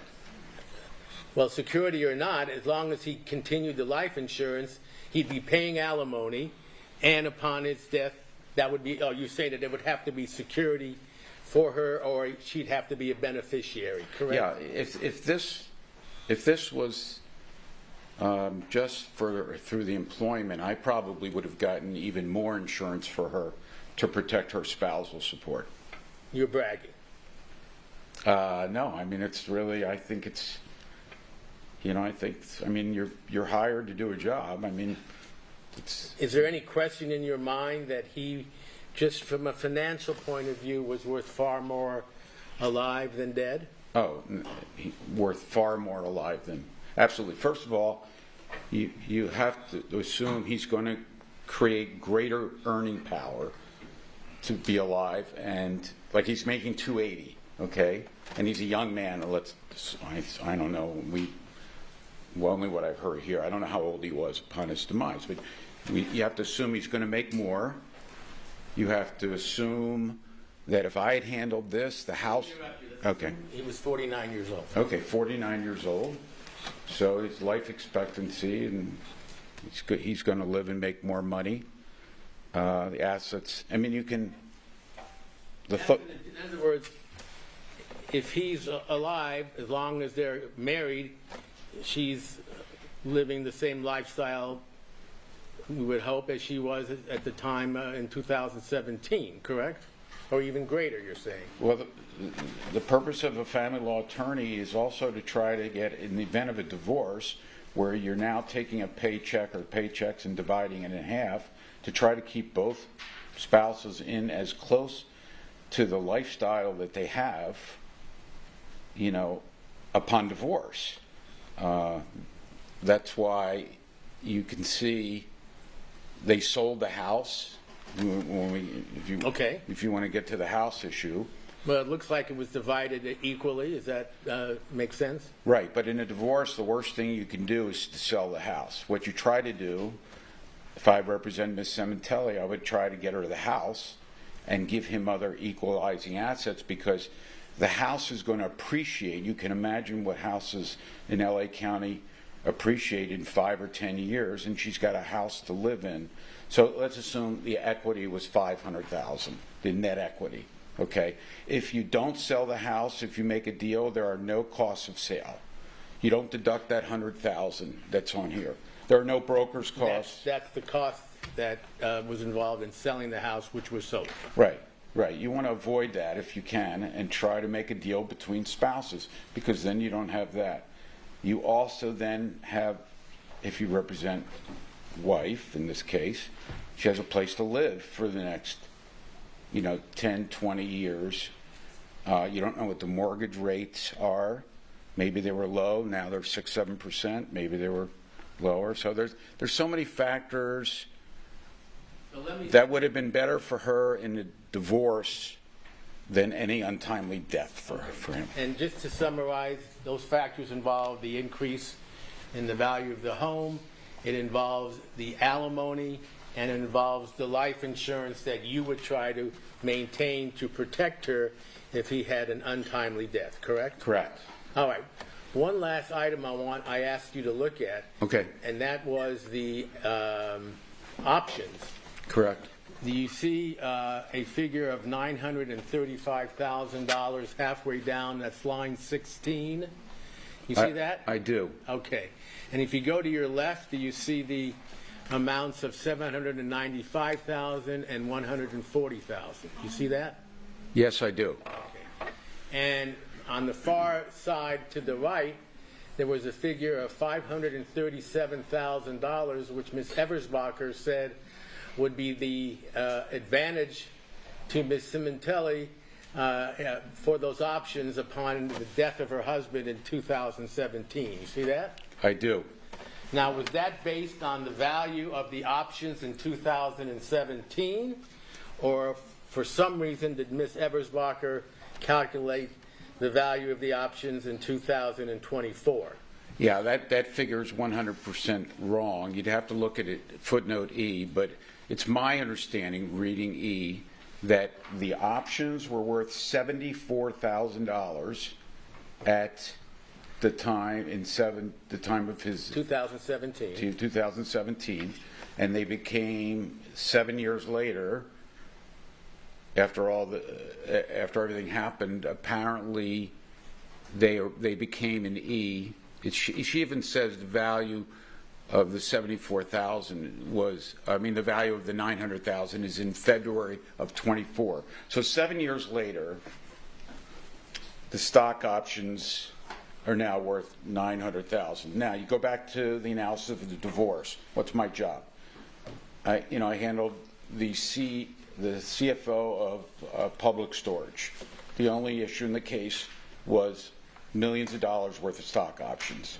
So what should have been considered in a death versus divorce analysis, the time of death or 10 or 8 or 7 years later?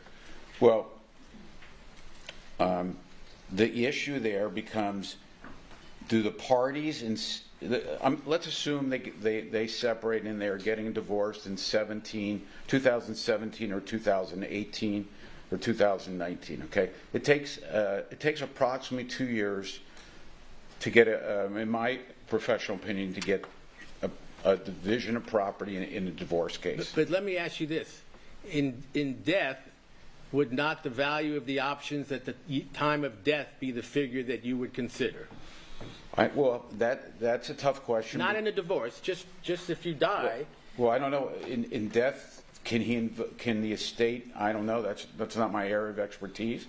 But in death, does the estate invoke the options? One thing she didn't deal with, Ebersbacher. Excuse me. That's an objection. counsel. You know I have a I'm ton of sorry, Your objection. Honor. I'm just going, you know. Yeah, I know. I'm sorry. Sustain. I'm sorry. All right. I'm just talking about the value of the options was what in 2017? $74,000. And the value in 2024 was what? $900,000. Okay, and we went over this with another witness, Ms. No, I believe. And in your opinion, if you were evaluating the value of the options at the time of death in 2017, would it be what they were worth in 2017? Oh, absolutely. What you're saying is if she got divorced, then you're talking about the options as being worth perhaps a lot more because they don't know what they're going to be worth down the road, and you would figure that out to the best of your client's advantage if it was a divorce, correct? Objection, that's speculation. Correct, because depending upon who I'm representing in the divorce, it's a major analysis there. Because you don't know in 17 or 18, do they divide the options? Does one party buy the other's interest in the option? Like he could write her a check for $37,000 and he could own all the options. Okay? They could divide the options if the company allows them to divide them. In a divorce, which is my expertise, you have the issue of when is the option exercisable? When does it vest? Like Ms. Ebersbacher on line 16 divided the options into, I assume, she didn't testify to this, well, maybe she did. CP is community property, SP is separate property. I have no idea how she came to that characterization of the options, because if it's separate property in a divorce, Mr. Sementilli would not have to divide that with his wife. But if the options were obtained while they were married, wouldn't it normally be community property? It would. Okay. So, again, without getting too complicated, all this in the long run is dependent on whether the options go up or down in a divorce case, but in death, there's a specific amount it's worth on the time of death. Is that correct? Correct, because some options, they turn into, they go underwater. They're not. If the stock went down. Stock went down. Finally, was there any indication there or consideration of child support for the child who was under the age of 18, and I think she was already 16 and the other one 18, but at least for those 2 years, would he have been required to pay child support? He would have, and it would have depended upon, the amount would have depended upon the amount of his custodial time. Like a lot of dads have 50% time of the child, which would reduce child support. But child support's in LA County not like spousal support. Child support's very easy to obtain. It's we had up to just recently a computer program called the Disomaster, where you plug in income and it gives you child support. But are we talking about a small amount, since in 2 years the minor child would be 18? Correct. And at that point there would no longer be child support as a matter of law. Is that Unless the child's a full-time high school student, at which case child support goes to 19. All right.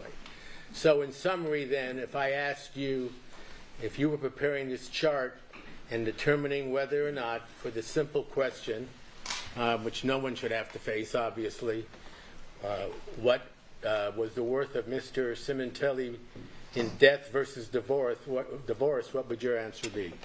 In my opinion, it would have been beneficial for her that he live, and she go through a divorce. For the reasons you stated. For the reason I stated, that the options would have been $74,000, not $900. The house. Well, you've talked about the house, talked about spousal. Okay, for the reasons you've stated, and the main reason still remains the alimony, which was not even calculated. Is that Can I correct? say one more thing? Sure. Why not? When I said, Yes, that's I don't know how they do things in family law about the evidence code, sir. Here we have to follow it. Sustained. Is there another factor that you wanted to cite to the issue of death versus divorce? Yes, well, Ms. Ebersbacher, I took a note when I was here on February 10th, and she said that she thought that spousal support would be for a period of 5 years. To me, that would be malpractice. So you're saying it would be how long? Well, she included temporary, which is the time of separation, to time of divorce, which in LA County takes approximately 2 years. And then she added on 3 years. Three years in a 21-year marriage is completely unacceptable. What is acceptable? A minimum of 10 years. They're married 21 years. It's a lengthy marriage. So, and could be greater than 10 years. It could be greater than 10, but to me that was well, she's not a lawyer. Well, that's a major factor on this chart. Well, major factor to me, and the fact that she told the court and testified to 5 years, temporary and permanent, was, I would never accept any of that in my 47. Sustained. Okay. Thank you. Okay. I have nothing further. Stricken. We're going to take I know you don't want to take a break. I need to get my Tremendously, in your opinion, inflated amount for the value of death versus divorce. Did you have a figure in mind or a range? Well, I would have deducted from the $1.5 million that she had death benefit greater than divorce. I would have deducted the $1 million for spousal, and I would have deducted $800,000 for the stock options, which would have been $74,000 at separation, not $900,000 in 2024. So what would you have come up with approximately as the difference between the value of death versus divorce? If those were the two choices in 2017. Yeah, I don't have a number for you, but all I can do is tell you my professional opinion is that she would have been much better that if she had to go through a divorce than his untimely death, financially. Thank you. Thank you, Your Honor. Thank you. Good afternoon. Good afternoon, counsel. So what are the options then if divorce isn't an option? And let's say that you come from a big Italian family where divorce isn't an option, then what? You stay together and live unhappily, which a lot of people do, I'm sure. Or if the spouse dies, you come into a windfall, right? If the spouse dies, you come into a windfall. Well, you get 100%.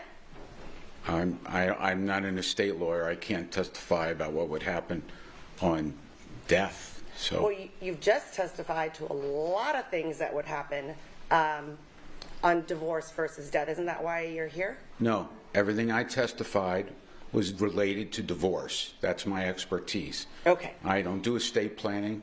I do divorce. But weren't you here to testify that it's more money to divorce than death? So you are testifying about the difference between divorce versus death.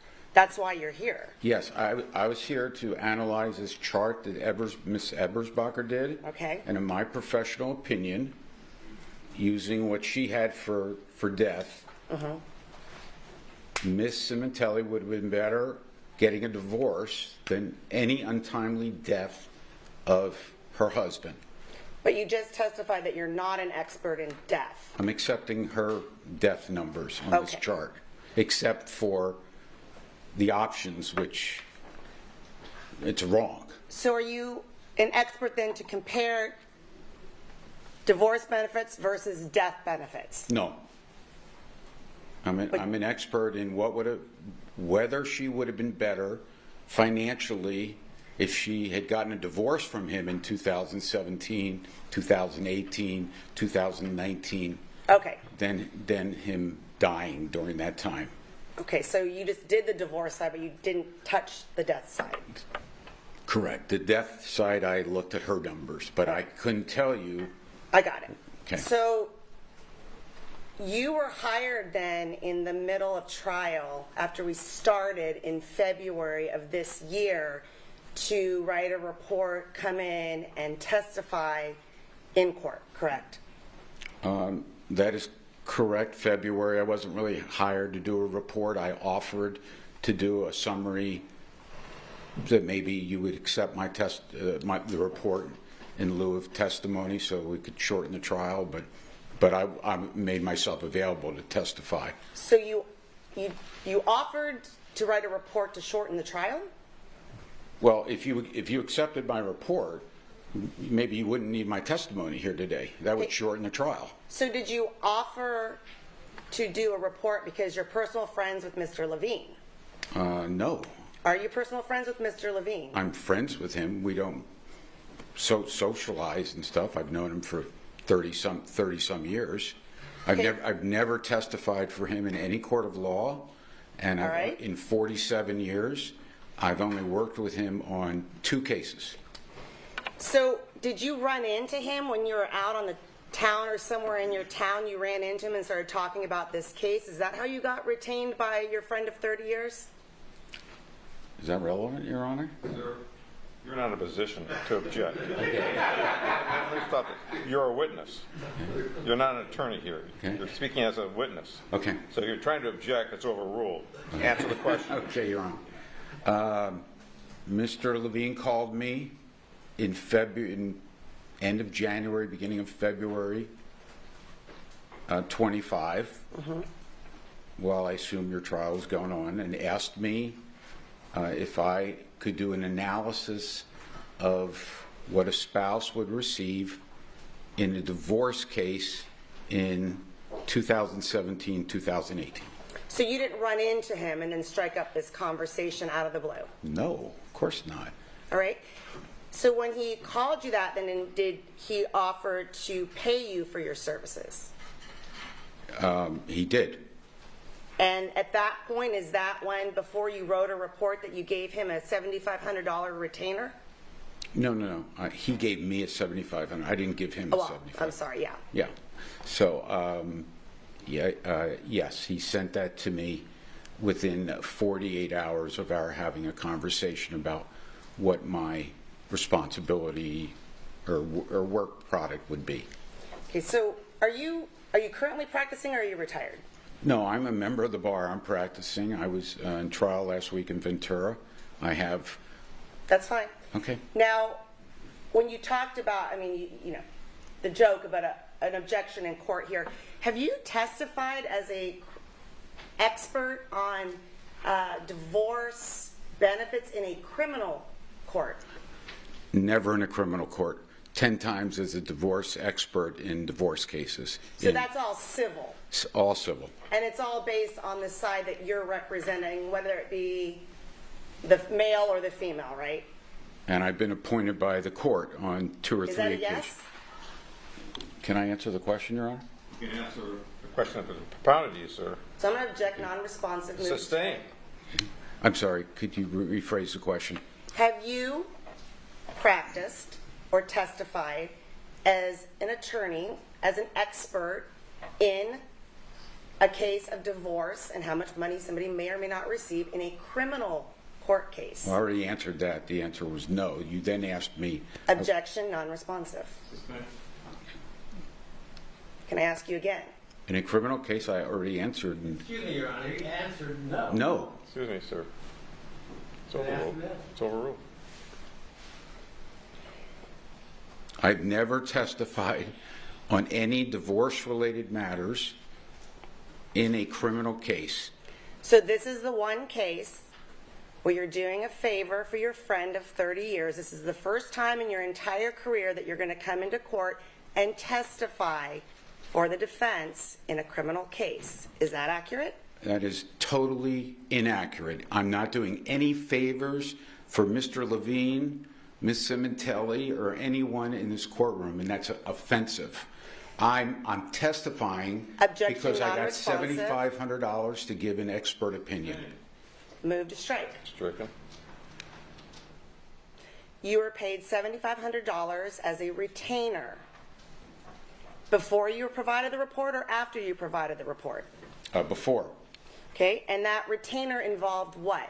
What was your understanding that retainer would be for? I would analyze what the parties' divorce would look like in 2017 and 18. That was one.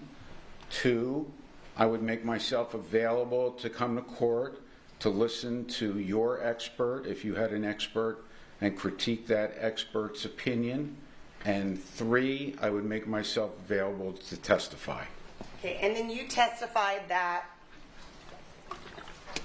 at the conclusion of those 3 points that you just made, you feel as though your $7,500 will, for lack of better words, be used up. You're going to have at least billed $7,500 for those services, right? I estimate that will cover all of my time in this case. Do you estimate it's going to go over that? I really don't. Okay. And that's for writing a report, coming to court and listening to testimony, and then coming again today to testify. Is that right? That is correct. All right.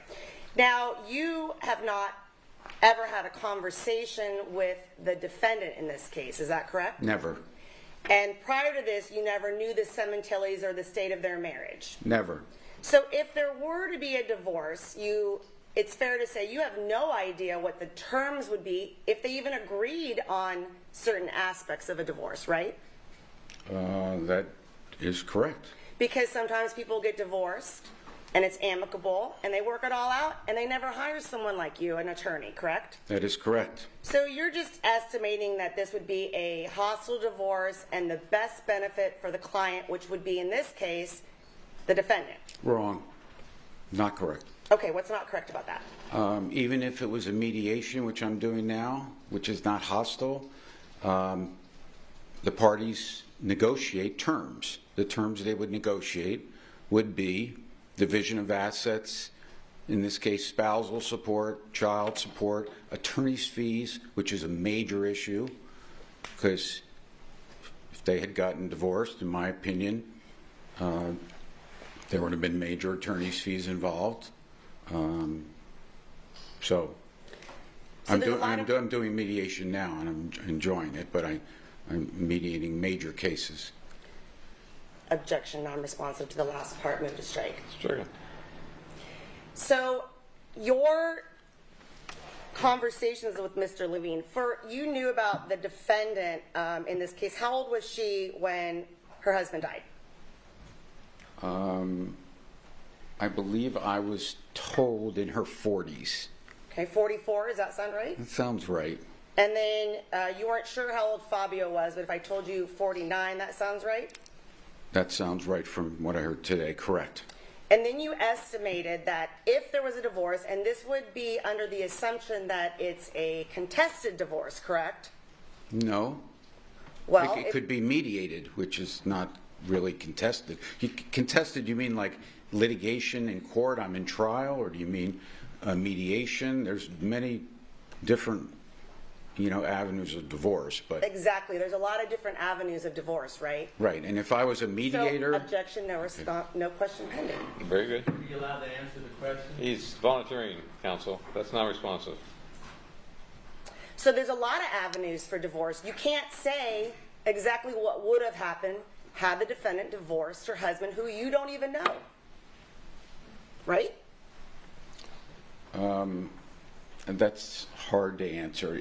I can. Is it? No, in a 21-year marriage, you get so many years of support. Okay, period. Sir, who told you it was a 21-year marriage? Miss Ebersbacher. Okay, so what if I told you that that's incorrect? Did you speak directly to Miss Ebersbacher?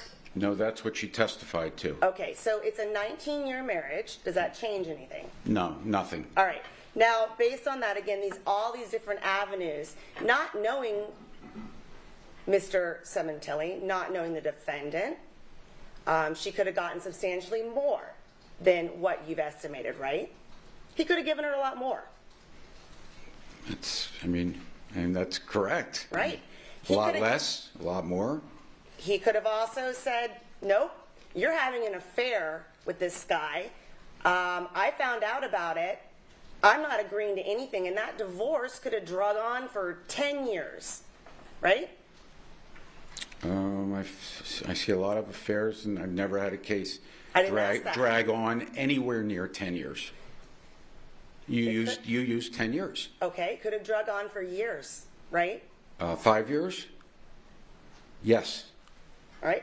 So that doesn't mean it would have been resolved that day. Now, you also testified that, in your opinion, Is that a question? That sounds like testimony.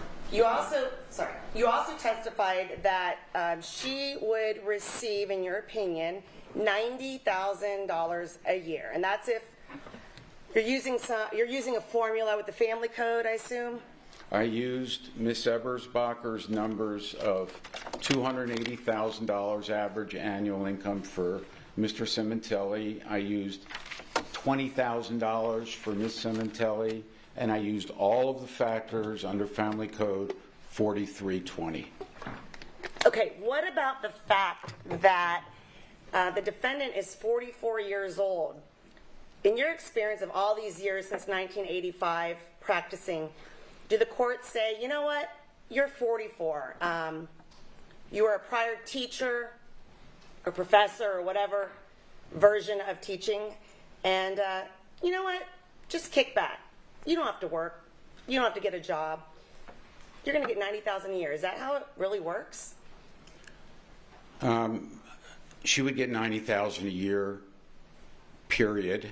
But what you're getting to, Miss Ebersbacher brought up, which is interesting. You want to talk about it? We should. Which is the Gavron warning. The Gavron warning in California states that if you're able to work, you should try to work.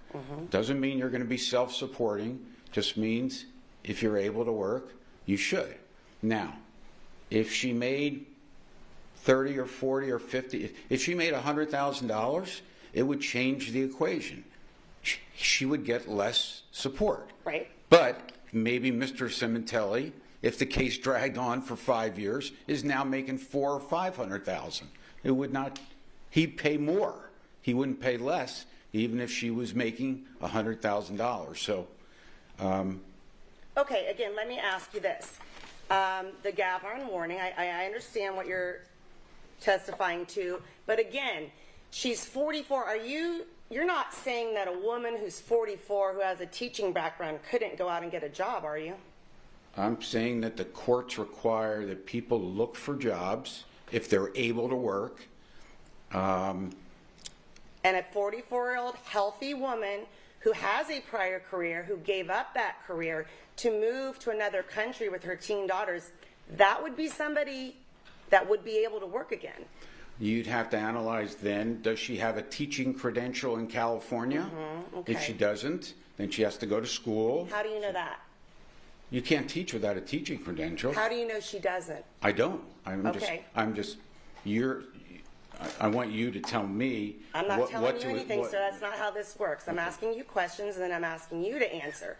So, again, my question is, you're not saying that the courts would look at a 44-year-old woman who has a history of teaching in California, let me put that in there, and say, you know what? You can divorce this man who makes $280,000 a year, and we're going to give you $90,000 a year for the rest of your life, and you don't have to do anything. Does that sound reasonable? I'm telling you that that's what would happen in the beginning of a divorce, and they would probably, which they do, bring her back in 2 or 3 years to see if she's made efforts to better herself, to get a job, etc. And support is always modifiable, which means you come back and you see maybe he's making more. Okay, but you didn't say any of that on direct exam. You said she would. Did you say any of that, what you just testified to on direct exam in front of this courtroom? I could talk about spousal support for hours. I'm sure you could. I'm sure. I don't think anyone doubts that. My expertise. But right. If you ask me, I'll answer the question. I was not I'm asking. really trying. So Okay. the question is, again, did you testify to any of that about the fact that the defendant would come back in 2 or 3 years to revisit to see any efforts that she's made to get a job, which is what the court is looking for? I was not asked that. The court's Objection non-responsive. Well, I don't know. I'll take your objection under submission. Finish your answer, sir. the courts don't necessarily, they bring you back to make sure, to in some cases, you know, they have so many cases, but they'll bring you back to see if you're with Gavron in a lengthy marriage, because he would be ordered to pay that $7,500 for a long time. Same objection. I'm getting to her answer, which is they would want to make sure that she's making efforts to better herself. With, like, I'm assuming she has a teaching credential. They would expect her to be looking for jobs, looking for work, assuming there's no other health-related factors or anything like that. They would want her to be bettering herself. That's what Gavron means. And my question was, did you testify to that on direct exam? Yes or no? I wasn't asked about that. I can't testify. Objection non-responsive. As responsive, Your Honor. I'll allow it for me. Okay. You did not testify to that on direct exam. Is that correct? I was not asked that question. Okay, did you go over that with your defense team, Mr. Levine, your friend of 30 years? Your Honor, that's argumentative. Yeah, may I say something? You may say nothing, sir. Did you discuss that with Mr. Levine? The fact that the courts would require her to try to get a job.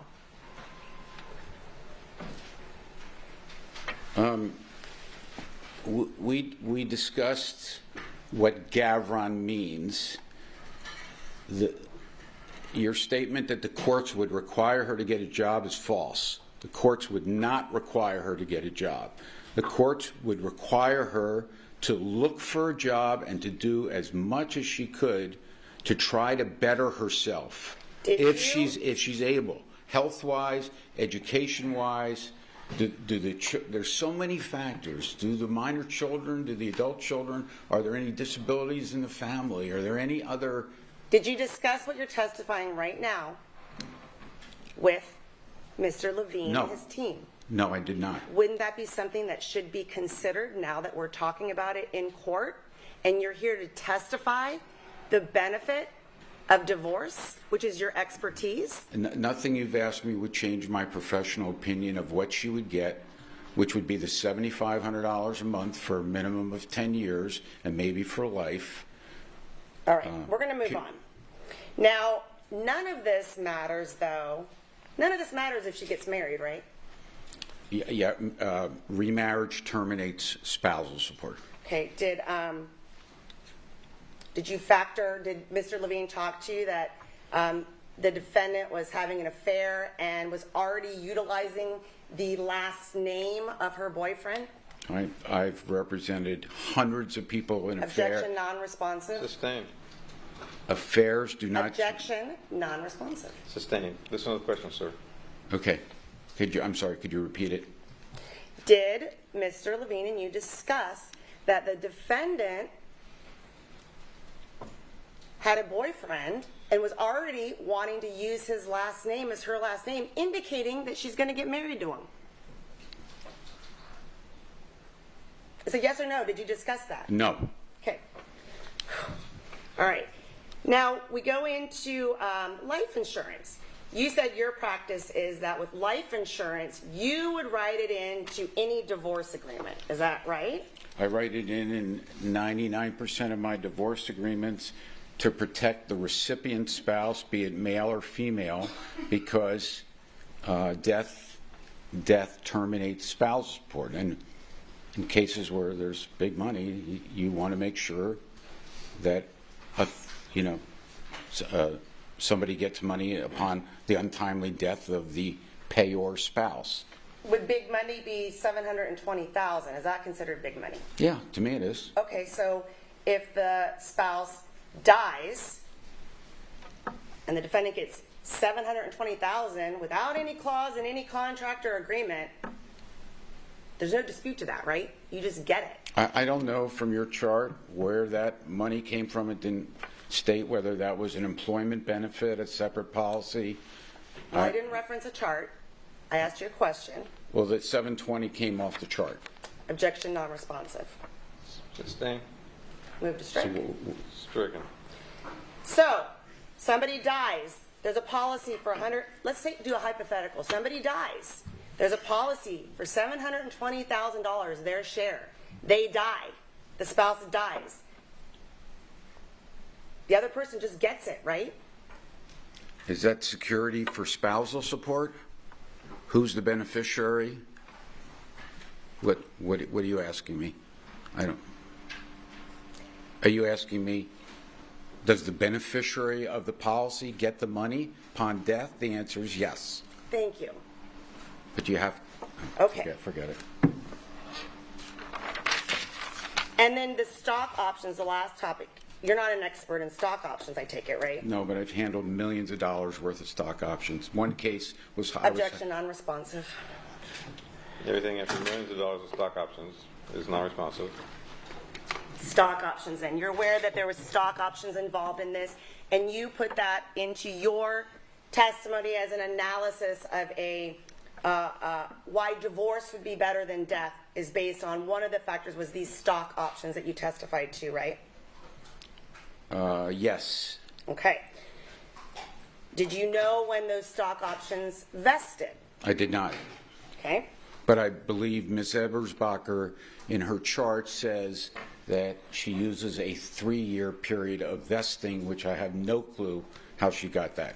All right. Do you know from Procter & Gamble, the company where the victim, Mr. Sementilli, worked, do you have intimate knowledge of when those stock options vested? I do not. Okay.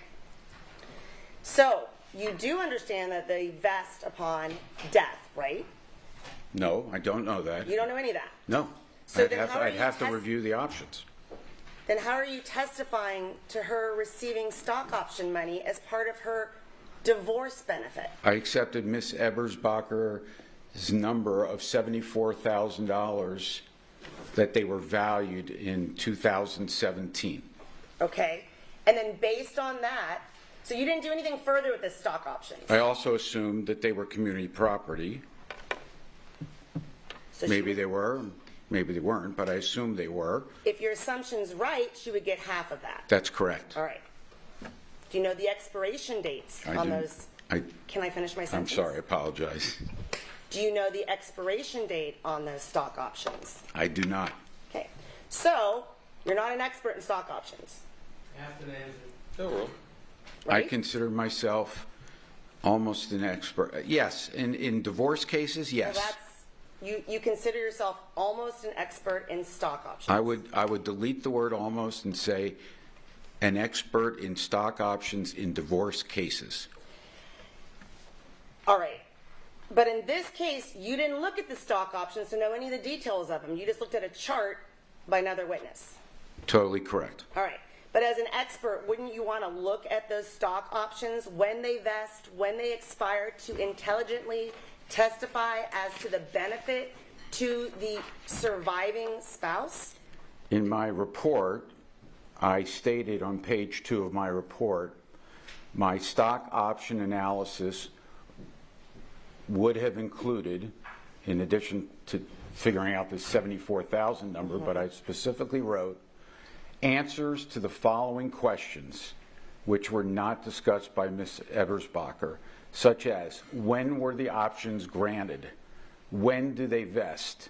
When may they be exercised? How was the community-separate characterization amounts arrived at? And finally, what happens if Mr. Sementilli left his employment at Procter & Gamble before options vested? These were a myriad of questions that I would have considered in a divorce case. Right. Not really my job in this case, but okay. I wanted you, if Mr. Levine shares this report with you, I wanted you to know that these are questions that I would have considered in a divorce. So those are very valid questions, and you wrote them out. 1, 2, 3, 4. Did you go to the defense team who hired you to testify about this topic and ask those questions? I gave the report to Mr. Levine, and I didn't feel like there was anything more to do other than to say these were issues that needed to be raised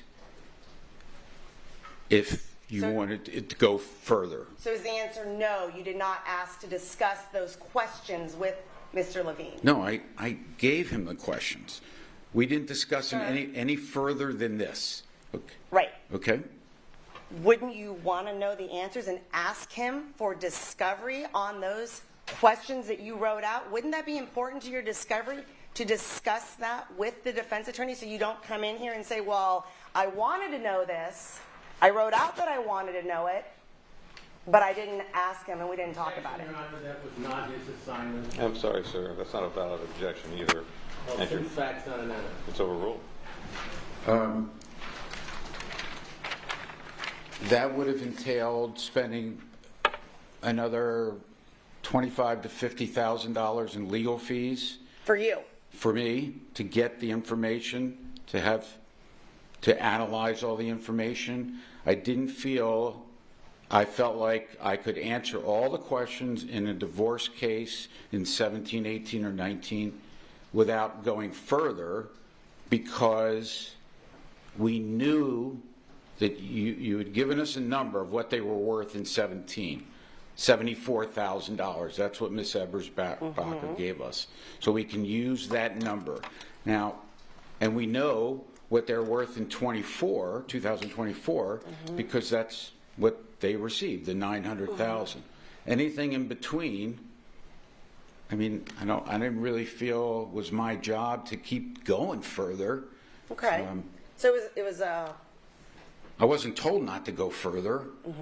It was. all right. So you're just asked to look at a report written by somebody else and talk about stock options, but you don't know when they vest and when they expire, because that would be important to know. That's correct. All right. So you don't know with stock options. Again, you can't say what the defendant would have gotten with stock options. You don't know. You can't say when they vested. You can't say when she would exercise them. And certainly, you can't say that she would exercise them all at the same time, at different times. You don't even know when they expire. So you can't factor a number in and say it would be much cheaper, because remember, she'd get half of them, right? She'd only get half up to the date of separation. Okay. And if her husband dies, she gets them all. I don't know that. Well, where do you think the stock options go? Objection, that's not a question. Well, it is a question. It's speculation. Speculation. It's a stand on that ground. Okay. And in fact, they were exercised. You know that, right? In 2024. I know from the Ms. chart. Ebersbacher's report that Right. apparently the parties received $900,000 Right. from exercising stock options, but I don't know, as I testified on direct, I don't know the breakdown of the community separate. I don't know where that came from. Okay. That would. So, but you do know that they were exercised in 2024, and it's $935,000. Well, Procter & Gamble stock, I assume, went up from 2017 to 2024, like the rest of the market, like Apple and Amazon and Microsoft. And that value, because they were exercised, Fabio's dead, so there's now her husband, if you don't know the name, there's $935,000 then that has to go to someone, right? It goes, yeah, it has to go to the state, I assume. It has Okay. it's gone somewhere, right? All right. So- Children. I'm sorry, what'd you say? Children, I don't know. They have he had 3 children, that's my understanding. You don't know any of that. You don't know any of the details of any of the percentages of any of this case then, right? I know the percentages on, I believe, the life insurance. I have a document that Ms. Ebersbacher gave us That with document again, yes. the 40, 30, 20. Can you answer the question without commentary? Yes. Okay. All right. Can you answer the question? Yeah, there's a page with I believe it's life insurance. It shows 40% to her and Okay. 20% children, something. I have that page in front of me. All right. So just to be clear then, if her husband dies, she gets 100% of everything, right? Again, I'm sorry. I'm not an estate It's lawyer. unclear. 100% of what? Yeah, 100% of what? If, I'm sorry, Your Honor. I don't testify. right. You know the rules of court, yes. Yes, sir. Yes, sir. And if she divorces him, then 50% is the most that she'll get typically in a divorce of all these different things you've talked about, right? Yes, unless they did a trade, like I told you before. They could Okay. trade the house for options, maybe. They could trade pensions for options. They could trade his car. He had a Porsche or something like that. They could trade a Porsche. All right. For There's a lot of maybes. a lot of maybes, but not a maybe on spousal support. 50%. Well, spousal support's less, but 50% for the most part, right? And versus 100%. Is 50% less than 100? Sorry, 50% and 100% of what, Your Honor? I don't know if they, and that's the objection, that's all. In general, you're a numbers guy, you're an attorney. Is 50% less than 100%? You talking about mathematics? Yeah. I'll stipulate. You accept that stipulation? No. All right. You can answer. You can look. I know you're looking at the judge, but he's You want me to answer that? Yes. okay. Great. In thank this you. century, 50% is less than 100%. Strike the last part. Stricken. Any redirect? Oh, yes, Your Honor. Let me put this chart up here. Do you know how this chart came into this trial? It was my understanding, hearing the testimony of Miss Ebersbacher, that she prepared this. Yes, yes. She spent approximately $20,000. You understand that the prosecution put on a witness to prepare this chart, which came to conclusions that you have said did not include alimony and other factors, correct? Correct. And is it fair to say that I asked you to look at the chart and to analyze it if it was accurate or not? Correct. I did not hire you to do a complete financial analysis of their marriage, correct? Correct. And by the way, whether he had an affair or not, or she had an affair or not, this is a no-fault state. Is that correct? Totally irrelevant in Whether it's a an divorce case. Right. So in other words, whether she was having an affair or not, the amount of alimony would remain the same as it would whether they were not having an affair. She was not having an affair. Totally correct. All right. So the analysis that you had was based on the chart that was presented to you during the testimony of Ms. Ebersbacher, correct? Totally correct. Now- Which I heard in person. Right. Now, I retained you to analyze that chart, and the retainer was $7,500, correct? That's correct. If I had hired you to do a complete financial analysis of the finances of the Sementilli family, it would have been a lot more money, correct? Minimum would have been $35,000 to $50,000 retainer. But But because of mostly the stock option issue. Okay. Probably. And the reason the stock options are so high is because they were not exercised for 7-8 years, correct? Correct. Do you know why they were not exercised for 7 or 8 years? I do not know. Do you know whether or not the estate actually got a letter from Procter & Gamble telling them if they didn't exercise them, they were going to lose them all? I only knew that from you telling me that recently. All right. And do you know if Ms. Sementilli even knew about the stock options that ended up being exercised in 2024? I have no knowledge of what she knew, period. Now, do you know? I've never spoken with her. Do you know that the death of Fabio Sementilli was in January of 2017? Do you know that? I knew it was in 2017. That's all I knew. Do you know whether or not she was not in custody for 4 months after his death. Do you know that? I did not know that. Okay. So during those 4 months, she could have exercised any or all of the options, correct? I don't know that. I don't Okay. know if she was allowed to exercise them. Do you know if she exercised all of the options? I do not know that. And do you understand that the reason they're worth $900,000 is because the passage of 7 years, correct? That's correct. I assume. Do you think it was worth it for her to be in prison for 7 years in order for the options to go up? Of course. That's an improper question.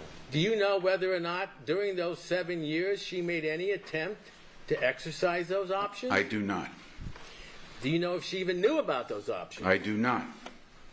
So do you know whether the prosecution hired an expert to analyze the entire financial analysis of the Sementillis? The only thing I know is that Miss my knowledge is limited to Miss Ebersbacher's testimony and report. So this report was prepared by Ms. Ebersbacher for the prosecution at no cost, right? No, Miss Ebersbacher was testified she was paid Right. approximately $18,000 to $20,000. Yes, by the taxpayers like you and I, right? Correct. Correct. Counsel, take a deep breath. You're getting argumentative, but I'm going to have to break right now. I'm done. I'm done. If the court... Go ahead. All right.